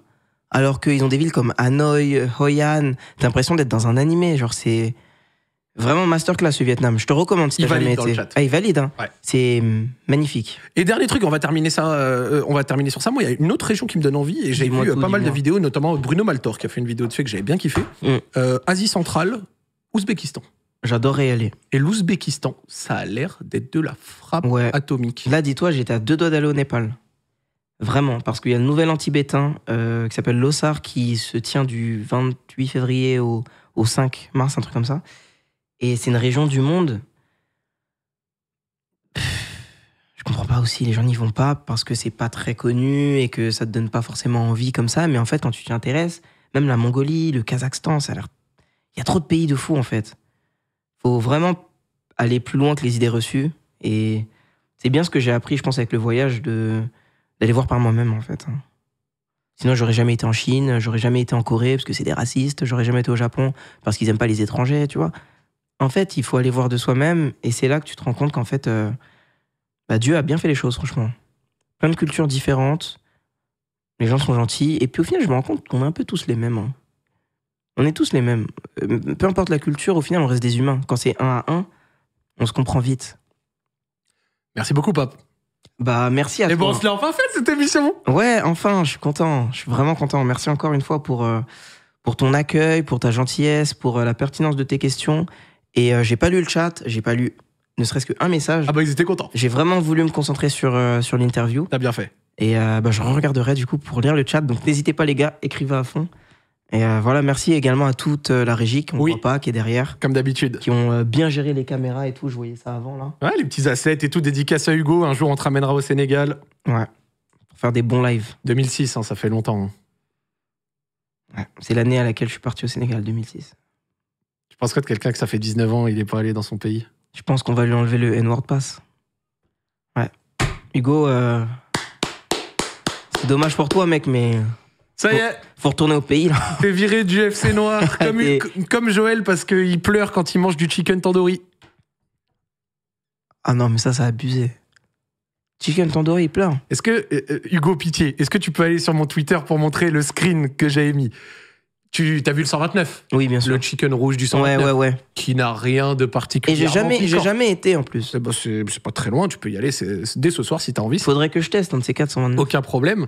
Joël Digbeu, grand ivoirien, solide sur les appuis. Moi, ça piquait trop. Côte d'Ivoire et tout. En vrai, ça pique pas. Ça doit pas piquer. Hein. En vrai, pas beaucoup, un petit peu, ça picote. Je te le dis, ça pique pas spécialement. Genre en plus, on n'avait pas mis de sauce piquante ou quoi que ce soit. On est allé au 129. Il a goûté le chicken rouge du 129. Il avait une tête. Hugo, il se connecte vite fait tout à l'heure. Il va te le mettre le screen, genre vraiment en nage. Mais quand je te dis en nage, t'as l'impression qu'il a mangé le pot de moutarde entier. Non, Joël, c'est vraiment un mystère parfois. Il m'a dit tout à l'heure qu'il avait pas aimé le bœuf de Kobe. J'ai pas compris. J'essayais de me dire, ouais, il a peut-être été dans un mauvais resto. C'est pas possible de dire ça. Joël, et le bœuf de Kobe, gros, c'est un arc. Je sais pas comment c'est possible, en fait. Genre, vraiment. Peut-être les récepteurs, ils marchent pas trop, je sais pas. Parce que c'est exceptionnel, genre, vraiment. Bah oui, frère. D'ailleurs, si t'as envie d'aller à la Casse d'Aloï... Avec grand plaisir. Pour un live IRL, peut-être. Mais faudrait que t'y sois. Quand tu veux. En vrai, faudrait que t'y sois, ce serait plus fun. Quand tu veux, gros, je t'ouvre les portes. Hein. Voici... Ah, le fameux. La tête de Joël après un croc dans un chicken rouge du 129. Joël. Là, j'entends son rire. Vraiment, il dit, oh, ça me fait un peu peur. Il me fait trop rire. Il me fait trop rire, Joël. En tout cas, vraiment, je suis trop content de cette, cet écosystème un peu qu'il y a sur Internet, là, en France. C'est trop cool ce que vous faites. Bah, on rigole bien. Franchement, c'est très cool. Et ça me fait plaisir de... Et tu m'as donné envie d'aller en Arabie Saoudite avec Yas. Jeddah, ça a l'air d'être au niveau. Très solide. Je te le dis, très solide et c'était un vrai kiff. Merci, Pape. Merci à toi. Merci à Hugo, merci au chat, merci à vous d'avoir apprécié l'émission. Si vous arrivez à la fin comme d'hab, déjà vous avez raté une très belle émission. Et la rediff sera dispo dès demain midi sur YouTube. Donc voilà, comme d'habitude, sur Spotify et compagnie et plateformes. Merci à toute la technique et à ceux qui ont permis cette émission. Des gros bisous, dédicace à Babsan et on se dit à la prochaine les amis. Ciao ciao. Ciao.